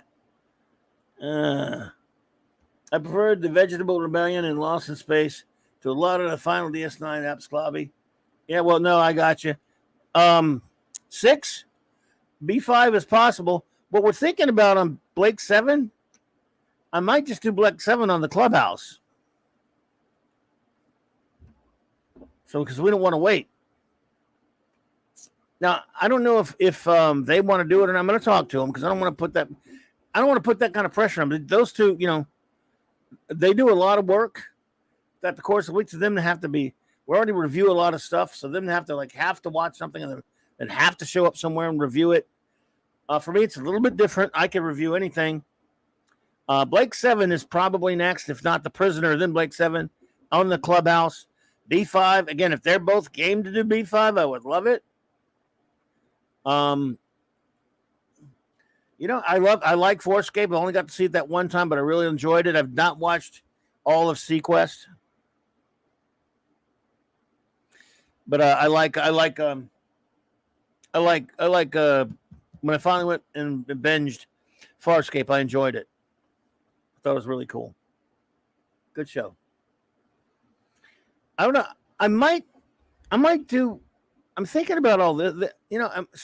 UFO, which we're reviewing now, and we're almost to the end of on the Clubhouse. I might change that a little bit instead of doing Blake 7 on the Clubhouse. That has 52 episodes. I might do it with each show we review in the Clubhouse. I don't know what you think of all this. Adam Adamant, yeah, that'd be fun to do. Adam Adamant, Hungry Boy. I like Adam Adamant. What I've seen of it. They're not all the episodes don't exist anymore. But what if I was thinking maybe for the Clubhouse doing short-lived shows. Remember, and then for doing for a normal Blake 7 review show different separately or independent of that, because that way we won't be doing the same thing forever. Hey, Heat Sinker, what's up? Stargate Atlantis. Nah. I've not watched much of Stargate yet, but Raquel has. She's a big Stargate fan. I need to get back to it. I started out a little bit and then I got to doing other things. My point is, some shows that go on forever, maybe the longer-lived shows, better to do like an individual show based on them. In the Clubhouse, maybe I'll keep it to a relatively shorter-lived show. Like after we get through UFO, maybe we'll do The Prisoner, and after that, maybe we'll do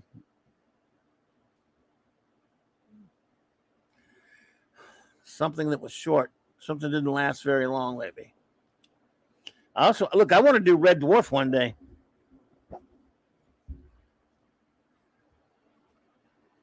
And of course, starting in October, even though we've been doing the Star Trek comics on the Clubhouse usually, but we had to miss a couple because Mark had to miss one. He couldn't be here, and Raquel couldn't get the digital of that one. So we're starting back with the Star Trek comics 6 this week on the Clubhouse. Because Raquel's hopefully getting the issues. That plan kind of went all over the place.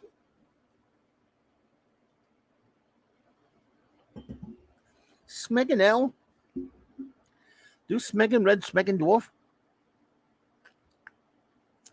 Oh, look, Klaus, Outer Limits, greatness. I love it, man. So many great shows to do.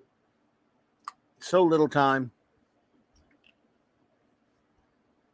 Might do some short-lived shows. Or might do some mixed-up shows, too, like 1 week doing, when we get done with Tales of Tomorrow, maybe we'll do an Outer Limits 1 week and a Twilight Zone the next. And then in addition to the bigger show we review, like when we review a UFO. We're almost done with UFO, though. Not too far to go on that one. I'm going to miss that. That's such a great show, man.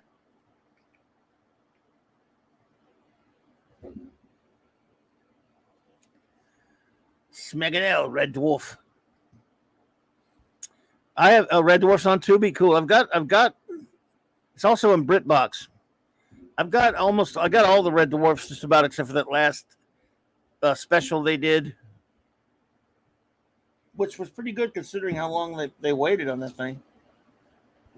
Red Dwarf's such a great show.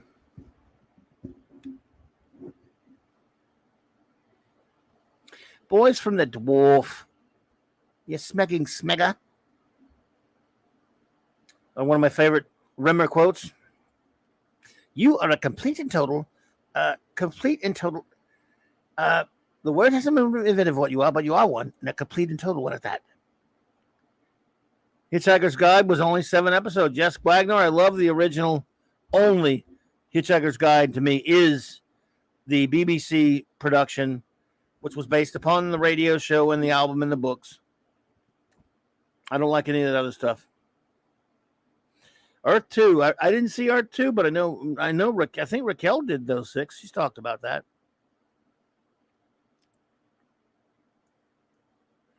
How about Kolchak the Night Stalker while you're at? That's a short-lived show. Hitchhiker was 6 episodes. Wow. Nobody knows my show, Isaac Asimov's Probe. That was only 7 episodes. We're going to do that one. I love that show. Smoke me a kipper. I'll be back for breakfast. Ace Cast Iron. Smoke me a kipper, Skipper. I'll be back for breakfast. I love it. Yep, that's your namesake, Ace. Ace. Ace Rimmer. Arnold Rimmer. Arnold Judas Rimmer. I will submit that my client is guilty of only one thing, of being Arnold Judas Rimmer. That is his crime. It is also his punishment. Crichton, what a great actor. Scuba says, he says, I finished Blake 7 last month. First time watching it and freaking loved it. Thank you, Clobby. Oh, man, I'm glad to hear that, buddy. Like I said, I'm unnaturally obsessed with Blake 7, of course. Like I said, I did a show last year where I ranked all the episodes in order.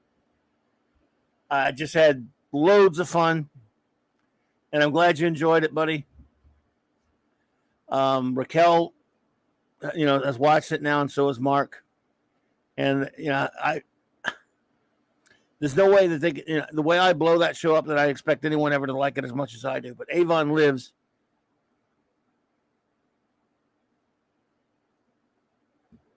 Heat Sinker, Buck Rogers. I love Buck Rogers, and you know, Gil Gerard was perfect in that role. And it's got it's got its quaintness now. They had some. He even said he hated the stories a lot of the time. And the second season, except for the opening episode, really went off the rails. But it's still a lot of fun. It was a goofy, fun show, but he was great.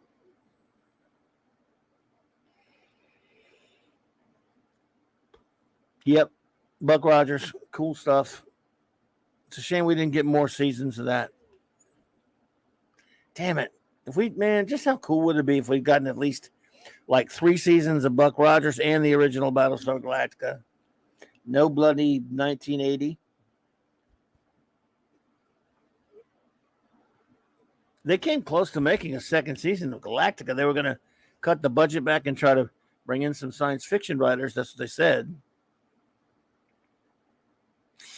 Yeah, I've heard about the Star Lost, Gwagnar. Oh, yeah. You think it's on YouTube or something. Created by Harlan Ellison.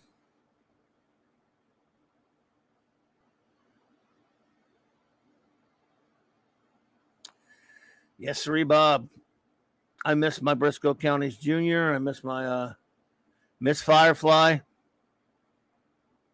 We're gonna do Fireflies. We might go back and hit Firefly again soon. Because I love that show so much that I OD'd on it from about like 2004 until about like 2002 when it came on. Up until around, for like 10 years, I just loved it so much, watched it so much. And, even that stupid movie, Serenity, I still like it in some ways, even though it pissed me off in a lot of ways as well.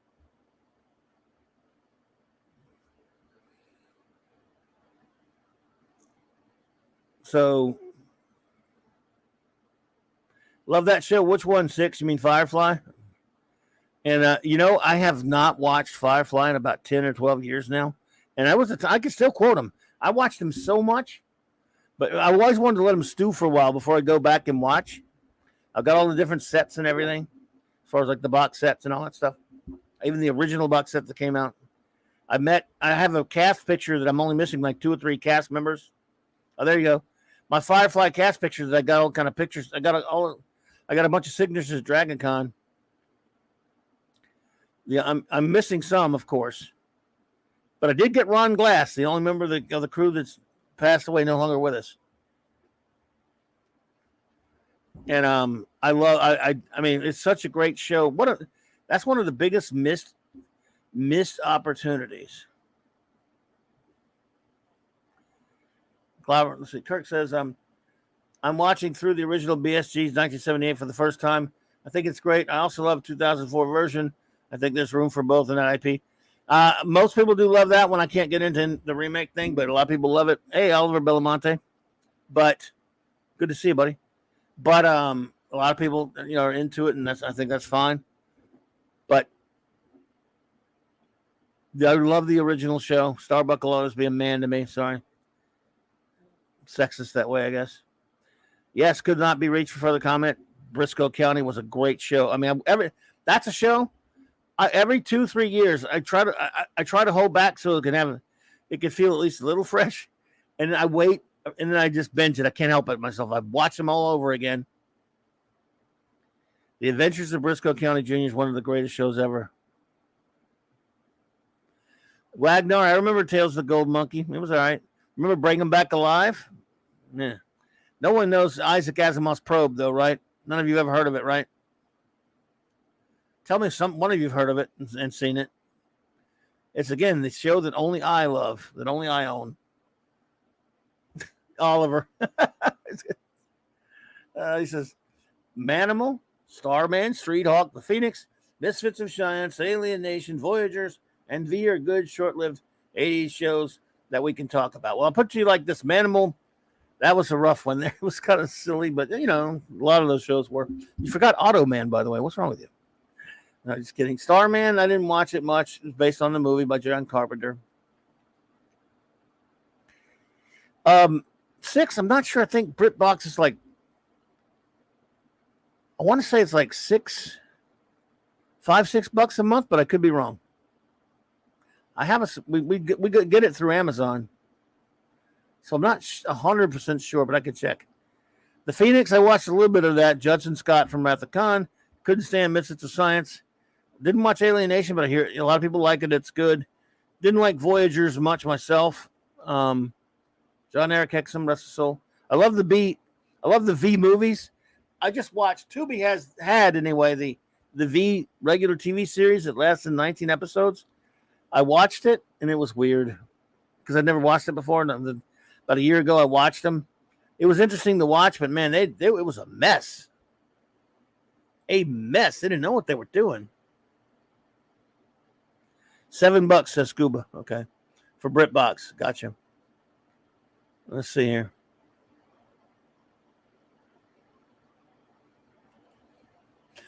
I've heard of Probe, but don't worry, no one's heard of Probe but me. There are only 7 episodes. It came out in 1988. I've watched them so many times. I have them ingrained in my ugly skull.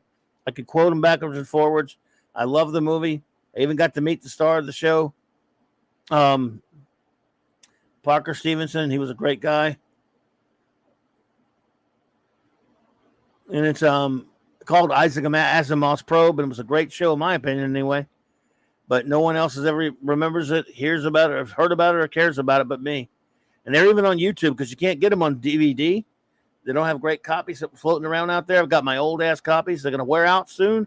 I'm terrified they're going to go to a point because the sound's not too good on those ones on the sound is not very good at all on the ones on YouTube. So I'm worried they're going to get to a point where I'm never going to have a good copy ever. I've got my old VHS copies. Those are worn to shit. We tried to transfer. I got a bootleg copy. I mean, sounds okay on those, I think.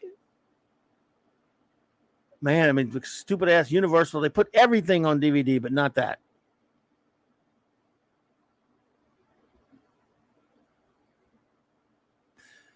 Oh, they showed it over there in Hungary? Oh, there you go. Brilliant show, in my opinion. But I think it was only meant for me. I think that show, was meant for me. Brian Hepburn, Jack of all trades, was groovy. Groovy. Brian, the great Bruce Campbell. Well, I love that opening scene. That opening theme gets me every time. It's hilarious. With Bruce Campbell.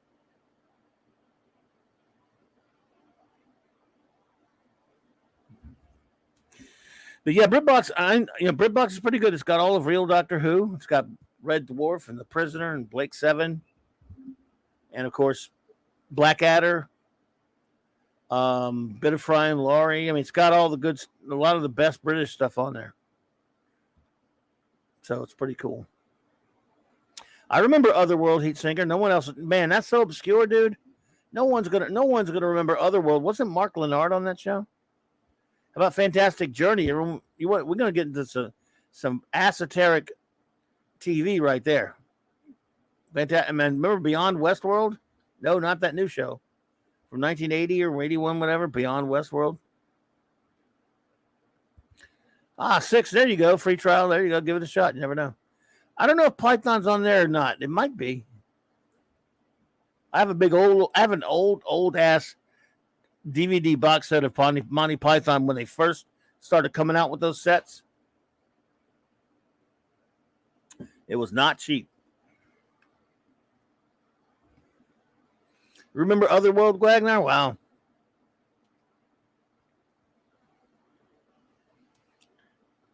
Wow, Fantastic Journey. Wow, there you go. But they even put that out. They put Fantastic Journey out, but they won't put Probe out. Yes, could not be rich. It is Probe is Parker Stevenson is in it, and he does investigate ball. There's a ball lightning episode. Yes, it's a science fiction mystery. He basically deals with he's a brilliant scientist who does solve mysteries with science and science fiction plots type things. And he's brilliant in it. I remember 1988. I'll never forget him walking out the door to go to work. The old VCR days.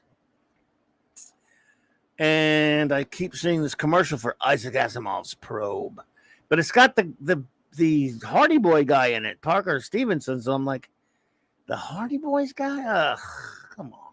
But except, I set the recorder. I walked back in and set the recorder, said, hey, Claude Salling, hey there. And I said, you know what? This Isaac Asimov, give it a shot. It's probably going to be bad.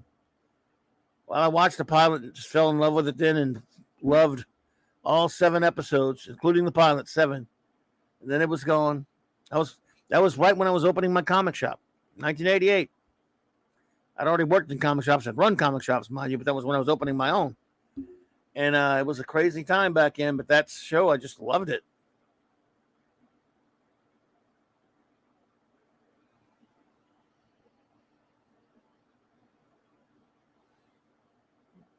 So, but I think it was just made for me to get me through that rough time. And I recorded them and do them over and over again, so much so that now a few years later, yes, it's Sean Cassidy would have been way worse. But a few years later, the Sci-Fi Channel, when they were doing that, when they first started airing, well, Isaac Asimov's Probe is on YouTube 6, but some of these other ones, I don't know if you can Google them or what. But it was on YouTube. But Sci-Fi Channel brought it back. Not the show back. They just reran the episodes on this thing they had called the Series Collection, which, was something that would show a short-lived series. And but anyway, in 2014, I went to Pensacon, and there was the great Parker Stevenson was a guest. It's one of the reasons I wanted to go. And I walked up to his table. Oh yeah. Oh, okay. Roku. Yeah. This won't be on there. I walked up to his table and he had a picture of him from Probe, and I started talking to him about it. He says, "Man, nobody ever even talks about that picture. I usually don't even put it out." I got him to sign it. We talked. It was I gave him my. I told him I'd do a podcast. I'd like to talk to him sometimes, and he gave me his card. Well, call me sometimes. So we talked. It was really fun. Then later he went to the He went to do his panel, and I was sitting in the panel room. He comes in, and it's kind of weird. It wasn't a very big panel room, but it was what you would expect. It was fairly decent size, and you could tell everyone was from my generation around it because there were a lot of middle-aged women. They weren't too far off from our age, my age and stuff. That you could tell they were the ones that they probably watched him on the Hardy Boys. He was a heartthrob, Parker Stevenson and Sean Cassidy. So he looked around. He said he didn't want to sit up on the stage, so he took a chair in the middle. Said, "Oh, let's just gather around." He didn't want to sit. You don't want to, just. We did have a good time, and I ended up helping him run the panel and having discussions and stuff. And he thanked me for it later. For the rest of the whole weekend at Con, we got together a couple times and hung out. We even had breakfast a couple of days later. Melinda and I and him, and he was just a super cool guy. And then he was at a con like 5-6 months later, and a buddy of mine mentioned me to him, but not by name. No hating on middle-aged women. Why would I hate on them? I love them. I'm older than all of you. And a buddy of mine just mentioned, and he remembered me. I couldn't believe it. So he was a straight-up guy, just a nice guy, and I should have called him and had him on the show. Maybe I will one day.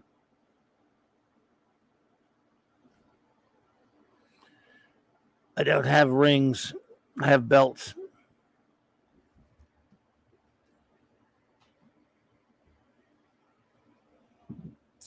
They don't fit. Oh, my goodness.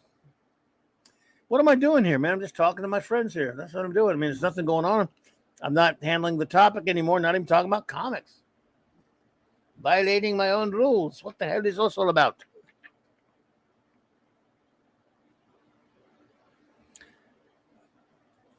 Clobby learned In Search of Twangy theme song. In Search of Leonard Nimoy's. No, I don't think I know that one, Heat Sinker. I remember the show now. I do remember the show. Oh my goodness. Well, I don't want to go. Only D-Bud is older than me. Well, actually, so is Maddie's daddy, and so is Fanny outside. Hey, there are a lot of people older than me around here. That makes me feel better. Thanks, guys. The secret is to bang the rocks together, guys. So,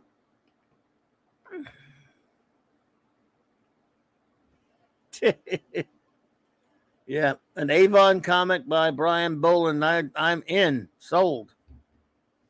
Take me money. I am sued. 6 says, I'm going to try to watch Blake 7 since it looks like you're going to cover that one. I haven't seen it in decades. Oh, cool. It's one of those shows that I could watch it over and over again, and I do. Then so it's been a while since you've seen it, huh? Wow. But we are going to cover that soon, maybe on the Clubhouse.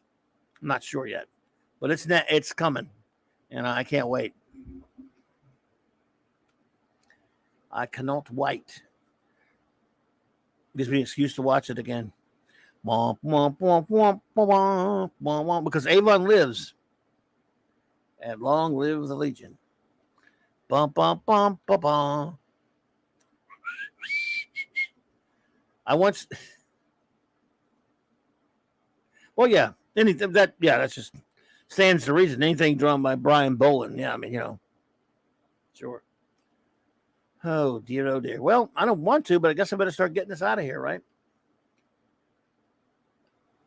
It's late at night, and it's Monday night, and there's no football on. And if there was, I couldn't watch it because I don't have cable. Even though I gave up football, I kind of miss it. Can't lie to you. I miss it, but I'm not supposed to watch it. Well, actually, I do. I go watch it on YouTube, old games. They got really old games from the 70s and 80s. I watch those. So I don't have to sing another Saturday night, and I can't get no. Oops. I almost did my dirty version. Sorry. Oh. Well. All right. What will we do next week? Maybe I'll do another review next week. Random review of something. I don't know what yet, but I might review a comic book next week. We'll see. Thank you, Bush. Yeah, I think I might do that. Well, 6, I don't know. I mean, I've been here a couple of hours. Right now I could end right now, or I could eat a piece of chocolate. And you don't want me eating a piece of chocolate. Oh, too late. I did it. It's all yiffa. I just feel like I'm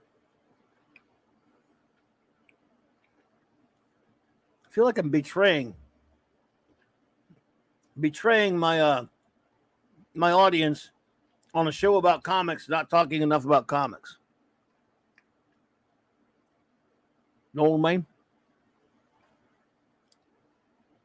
Now look, Hoss, y'all start running a respectable business. I won't have to come in here and hash you every night. Know what I mean? That's true. Friday night. Still more Ditko issues, right? Sorry I missed you guys this week. I promised to have my homework done.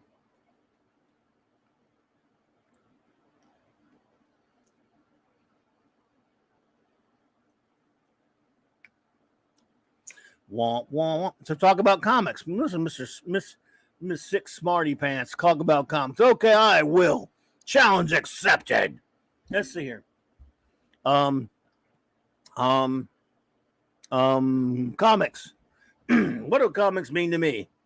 Comics. I love comics. Comics. Oh, that's you didn't say sing about comics. You talk about comics. Sorry. Damn it! Now I don't know what to say. Oh, Spidey 37 through 40. I'm going to talk about Spider-Man number 37 through number 40. That I created and wrote all by myself and drew them even. All right, Maddie's daddy, buddy. 6, did you ever read comics? Hey, Juxtapose. Pluto TV has an NFL channel that plays old games and other NFL content. Yes, I do. No pull list, 6. I haven't had a pull list in maybe since 2010 or something like that. That a little bit before the Screw 52 in 2011 chased me away completely, buying new stuff for the most part. Not that I didn't get, I never, not that there weren't one here and there. That's a good question though for a lot of people. 6, does it? You still have a pull list? I was trying to find the answer to this online, but Google wasn't cooperating. Where was the first issue of Up in the Sky? Is it a bird? Is it a plane? It's Superman. Google wasn't quite. Oh, when was the first use of Look Up in the Sky? Well, it was either the radio show or the TV show with George Reeves. But I mean, if I ever knew it, I forgot it now for sure. So I'm speculating. I think it was the radio show, though. I could be wrong, though. You got some Star Wars comics, 6. I see. Nice. Migrax Omnibus. Oh, yeah. It's available for pre-order. There you go. I want that ROM Omnibus, and I want that Nova Omnibus, but man, I'm too, it's just, they're so expensive. Maddie's Dad says the radio show. There you go. A lot of things started on the radio show. This is not something I've really even thought of in a long time, but I'm pretty sure I read that somewhere.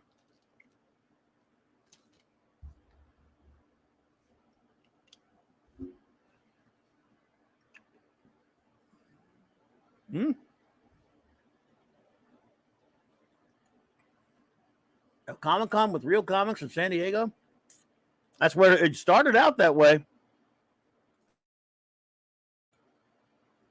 Yeah, but San Diego's this week, right? And there are going to be no actors, no writers, I guess no production people. There's going to be nobody there with all, it's always like media. And comics people there's no comics people left. Marvel, I heard Marvel wasn't even going. There are going to be some panels by some of the old timers that I would go to.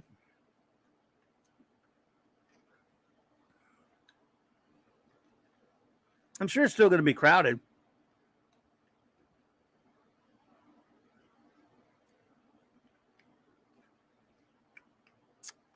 Wagner, it could be the Fleischer, but Daddy said it was the radio show. So there you go. I trust him.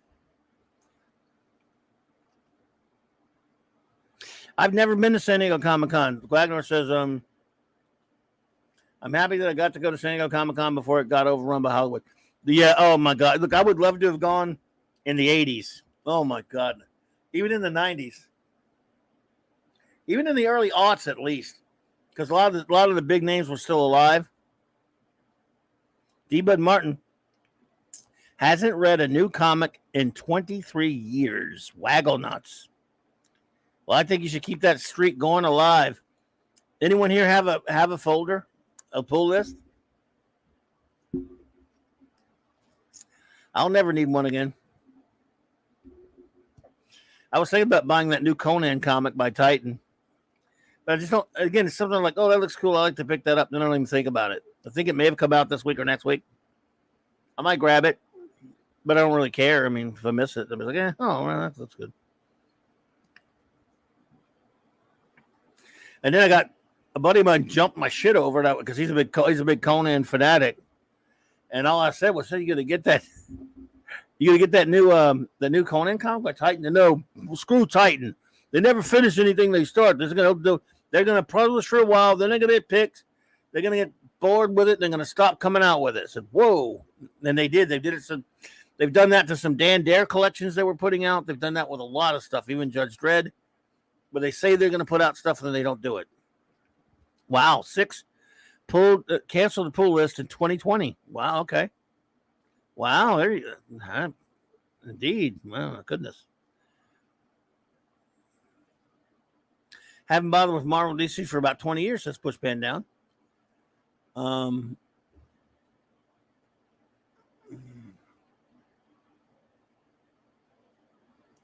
know our buddy could not be reached for comics says 8 years. I've read new comics in 8 years.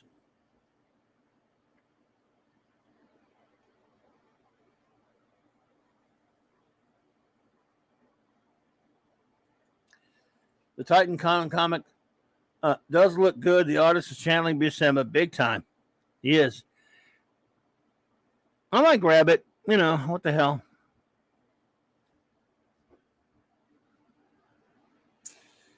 I might grab. I might grab it. Yeah, you know, I don't know. Why not? Why not? Why not? Why not? Let's go. But I'm not going to go out of my way. I mean, I have to be at the comic shop to give a flying crap anymore. I've been buying some of those facsimiles. Naughty, I know, but they're kind of cool. I missed a few of them, but I mean, and I don't even do anything. I get them and I flip them, and that's about it. And then whatever. So it's kind of a waste for me to get them. Waste $4.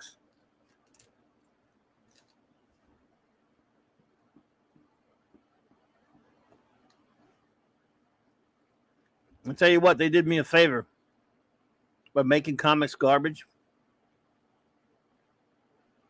because when I was still buying out of habit, and again, this has been maybe 12, 13, 15 years, somewhere up in there. I was bringing these stacks of comics home. They're not as expensive as they were now, but they were still up there. And I let these stacks grow, right? And I go, once in a while, I'd look at them and go, why am I buying this?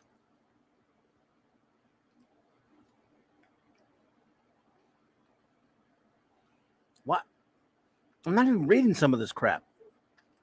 I put them in a stack meaning to read them, and then I don't a lot of times.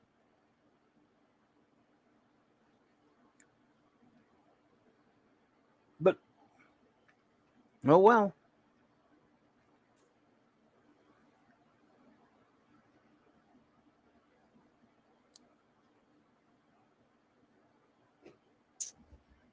Juxtapose says, Comic-Con begins origin stories of the San Diego Comic-Con and the rise of modern fandom. It's a good podcast on the history and creative of San Diego Comic-Con. Cool. I like, you know, of course, Jack Kirby was one of the ones that helped start it. So, Captain Infinity says, this week I'm hungry for Elric like Stormbringer is hungry for souls. Yes, indeed. Yes, sir. You don't buy any new... Infinity, do you buy any new comics? I know you make comics. You're making comics, but are you one that has that you have a full pull list, or you buy any kind, or occasionally go pick up any new stuff? I think I have the Conan. A buddy of mine got me a copy of that Conan Zero.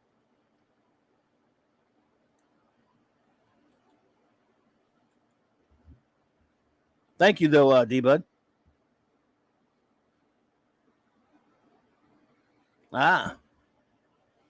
Going to start with a reread of P. Craig Russell's Dreaming City. He's amazing.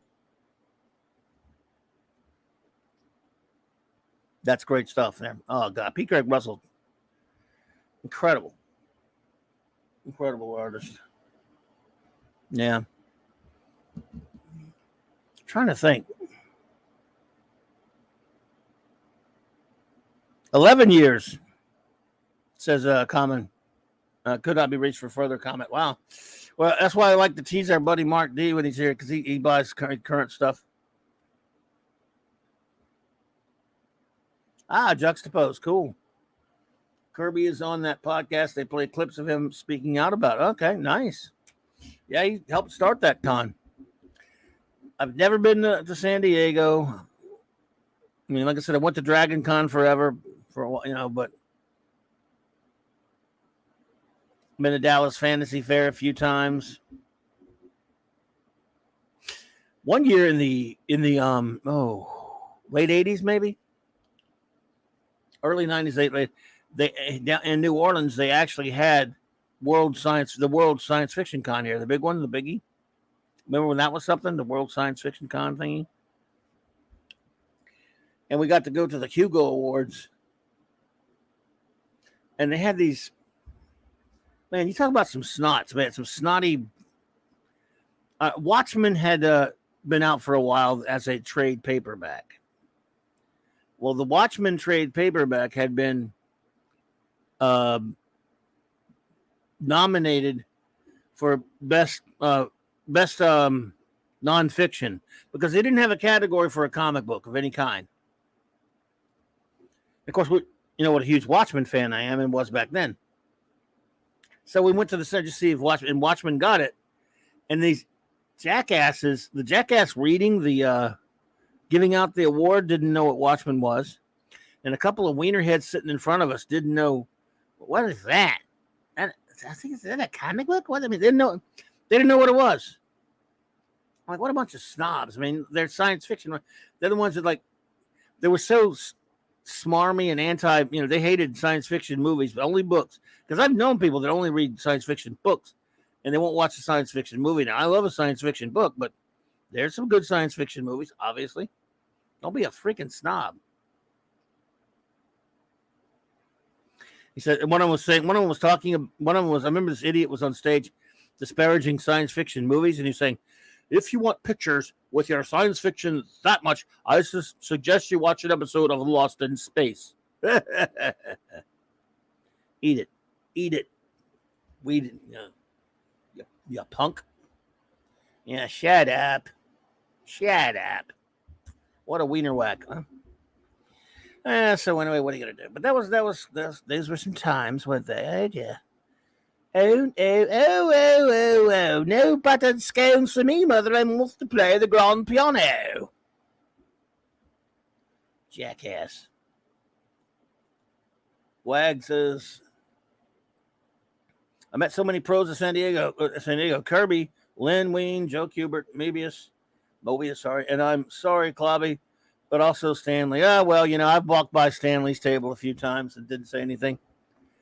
But I never got to meet Lynn Wein. That would have been cool. I have met Kubert, of course, Kirby goes without saying, and Mobius. So I met them. Of the comic book people that I never got to meet, that I regret the most, that I just didn't get a chance. Tried, and it just didn't happen. There are a few greats that I'm sad that I did not meet, at least once. To name a couple, to be like both of Buscema's.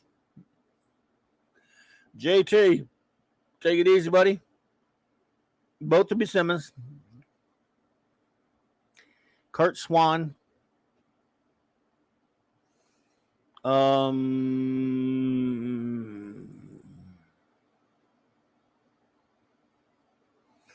there are a bunch of them I'm not thinking of off the top of my head because I've met so many of the ones that I did want to meet. Captain Finley says that prose only argument is so weak. Only visual media such as comics and movies and TV allow for visual information that contradicts the oral information. Indeed. Nicely said. Prose writing is objectively inferior to comics. Sorry, folks. Wow. Indeedishness. Comics rule, basically. Yeah, well.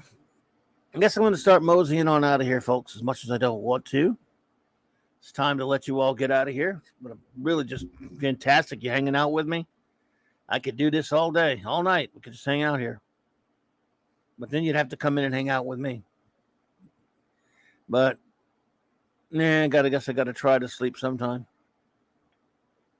So, it's been fun, folks. Thank you so much for hanging out with, indulging my silly little comics reviews that I did. But I really did enjoy it. Thank you so much for that. And it'll be happening again soon. Show notes. Of course, Tuesdays and Thursday nights, hanging out on Midnight's Edge After Dark with Tom and the gang at 6 p.m. Central Standard Time. I'm there when I can get there. And, of course, Wednesday nights with Loki on his channel on the Comic Book Roundtable. And then, of course, it's back in the Clobberin times seat. Wild Card Wednesday night, I shall be here hanging out with you, fine folks, talking to you, being with you, and being talked to by you, hopefully, as well. And then, of course, Thursday night, always 9 p.m. Central Standard Time for all of my shows here on my channel. Clobbe'S Clubhouse with the most wonderful first officer in the fleet, the wonderful Commander R.M. Briggs, the great Chief Engineer Mark D. with AC. Another review of a Tales of Tomorrow episode, a Jerry Anderson's UFO episode, and a Star Trek comic. So I cannot wait for that. And then, of course, what else am I doing? Oh, yeah. Friday night, I'll be hanging out at the great J-Man's channel. Kind of a chill stream with a bunch of us talking about the great TV show Batman 66. Some of our favorite things about it. Actors and scenes and episodes and all kind of fun stuff. Looking forward to that. Such a great time. Could not be reached for comment. This artwork you did is beautiful, sir. Absolutely. Yes, a good friend, for those who don't know, could not be reached for further comment. Did the artwork on this poster, and it's extraordinary. Well done, sir. Then after that, I'll switch right over to the great 32 Flavors of Nick Weiser, a good friend over there, for Friday Night Comic Shop Talk. We will, of course, reviewing 4 more issues of The Amazing Spider-Man by me, Stan Ditko.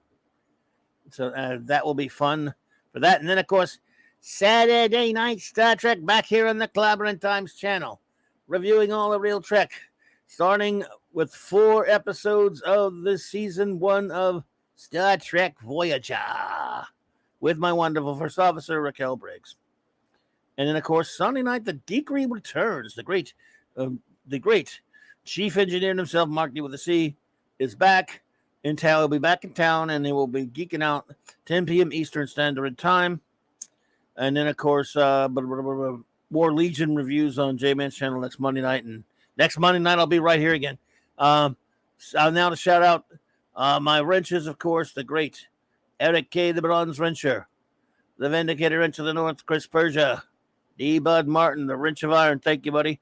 Lord Thoth and Lady Thoth. Avon lives, long live the Legion, God of Wrenching. My partner in crime on Earth B, fellow Legionnaire, reviewer extraordinary, the Wrench Without Fear, J-Man. Hungry Boy, master of the Claboni comics, artist, supreme, and great buddy of the show, Stephen Cowell, buddy, Super Wrench Supreme. Maddie's daddy, Thor in Vegas, the reader of Reach Mjolnir, that rascally wrench himself, anti-outsidery, and Clobberin Times' own music meister, Maximum Redstream, and 6. Okay, I will 6. Thank you for being here, 6. It's lovely to see you. You're beautiful and fantastic, and you make my day whenever you're here. Thank you so much. Could not be reached for further comment. Thanks for being here, buddy. Bush Pan Down. Thank you so much for being here. Gwagdor. All right, buddy. Thank you. Captain Infinity and Beyond. You the man. Let's see. Thomas Maximus. You know, this episode, the upcoming episodes of Voyager may have some time violations. Just letting you know now. I know, because that's your area right there. Oliver Belamonte, J.T. Kirk, Juxtapose. Brian Hepburn.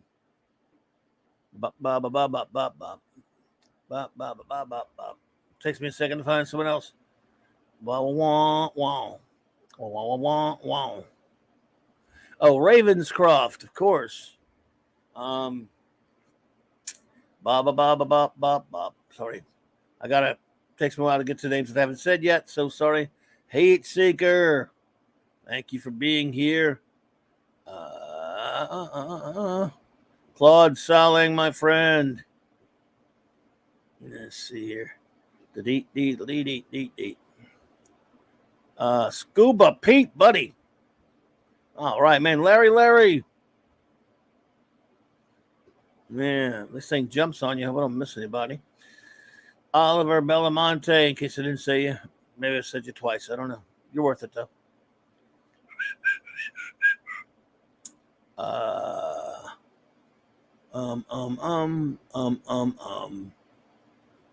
The great Ace Cast Iron, buddy. I cannot tell you how good it makes me feel to see your name pop up in there, bro. Hope you're doing well. Love you, brother. And I miss you, man, big time. Sean Carter from Mars, buddy.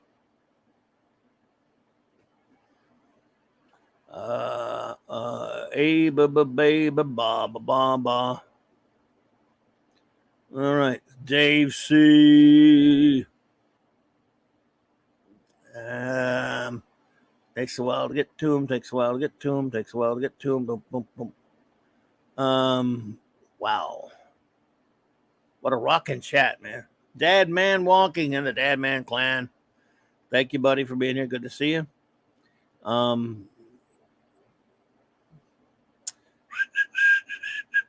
K-Dog Broadcasting. Always a pleasure. Thank you for being here.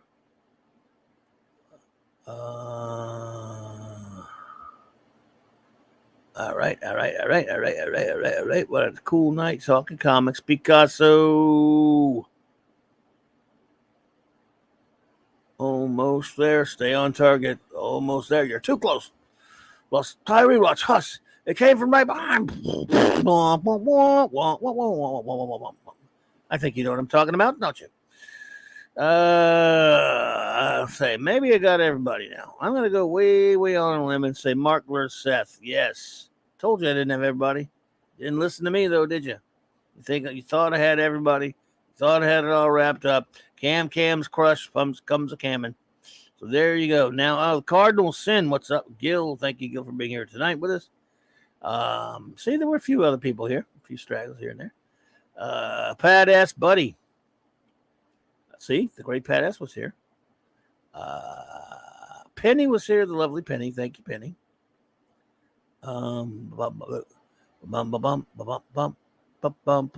Tim Hayes. Everybody gets shouted if I find them anyway. Keely Chow, roll that tide. Simply Steve.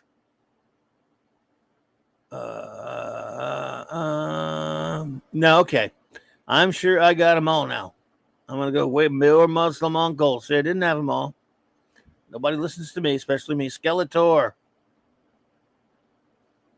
I knew it. Nobody listens to me, especially me. And there we are. Maybe not. I'm getting there, though. I'm getting there to the back. I'm getting there all the way to the back.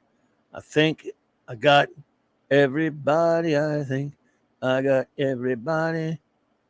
I just want to be sure. All right. Come on, man. Well, this chat's wonky fart. Sorry. And that's it. Boom. Gotcha.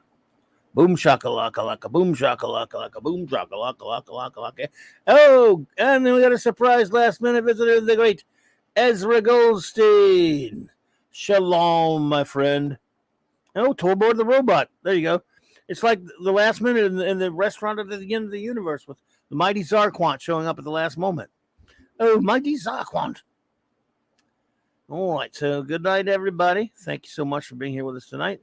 I do appreciate it, and have a fantastic week. Hope we kicked it off a little bit for you, and let's conquer this week together as we always do. Good night, my friends.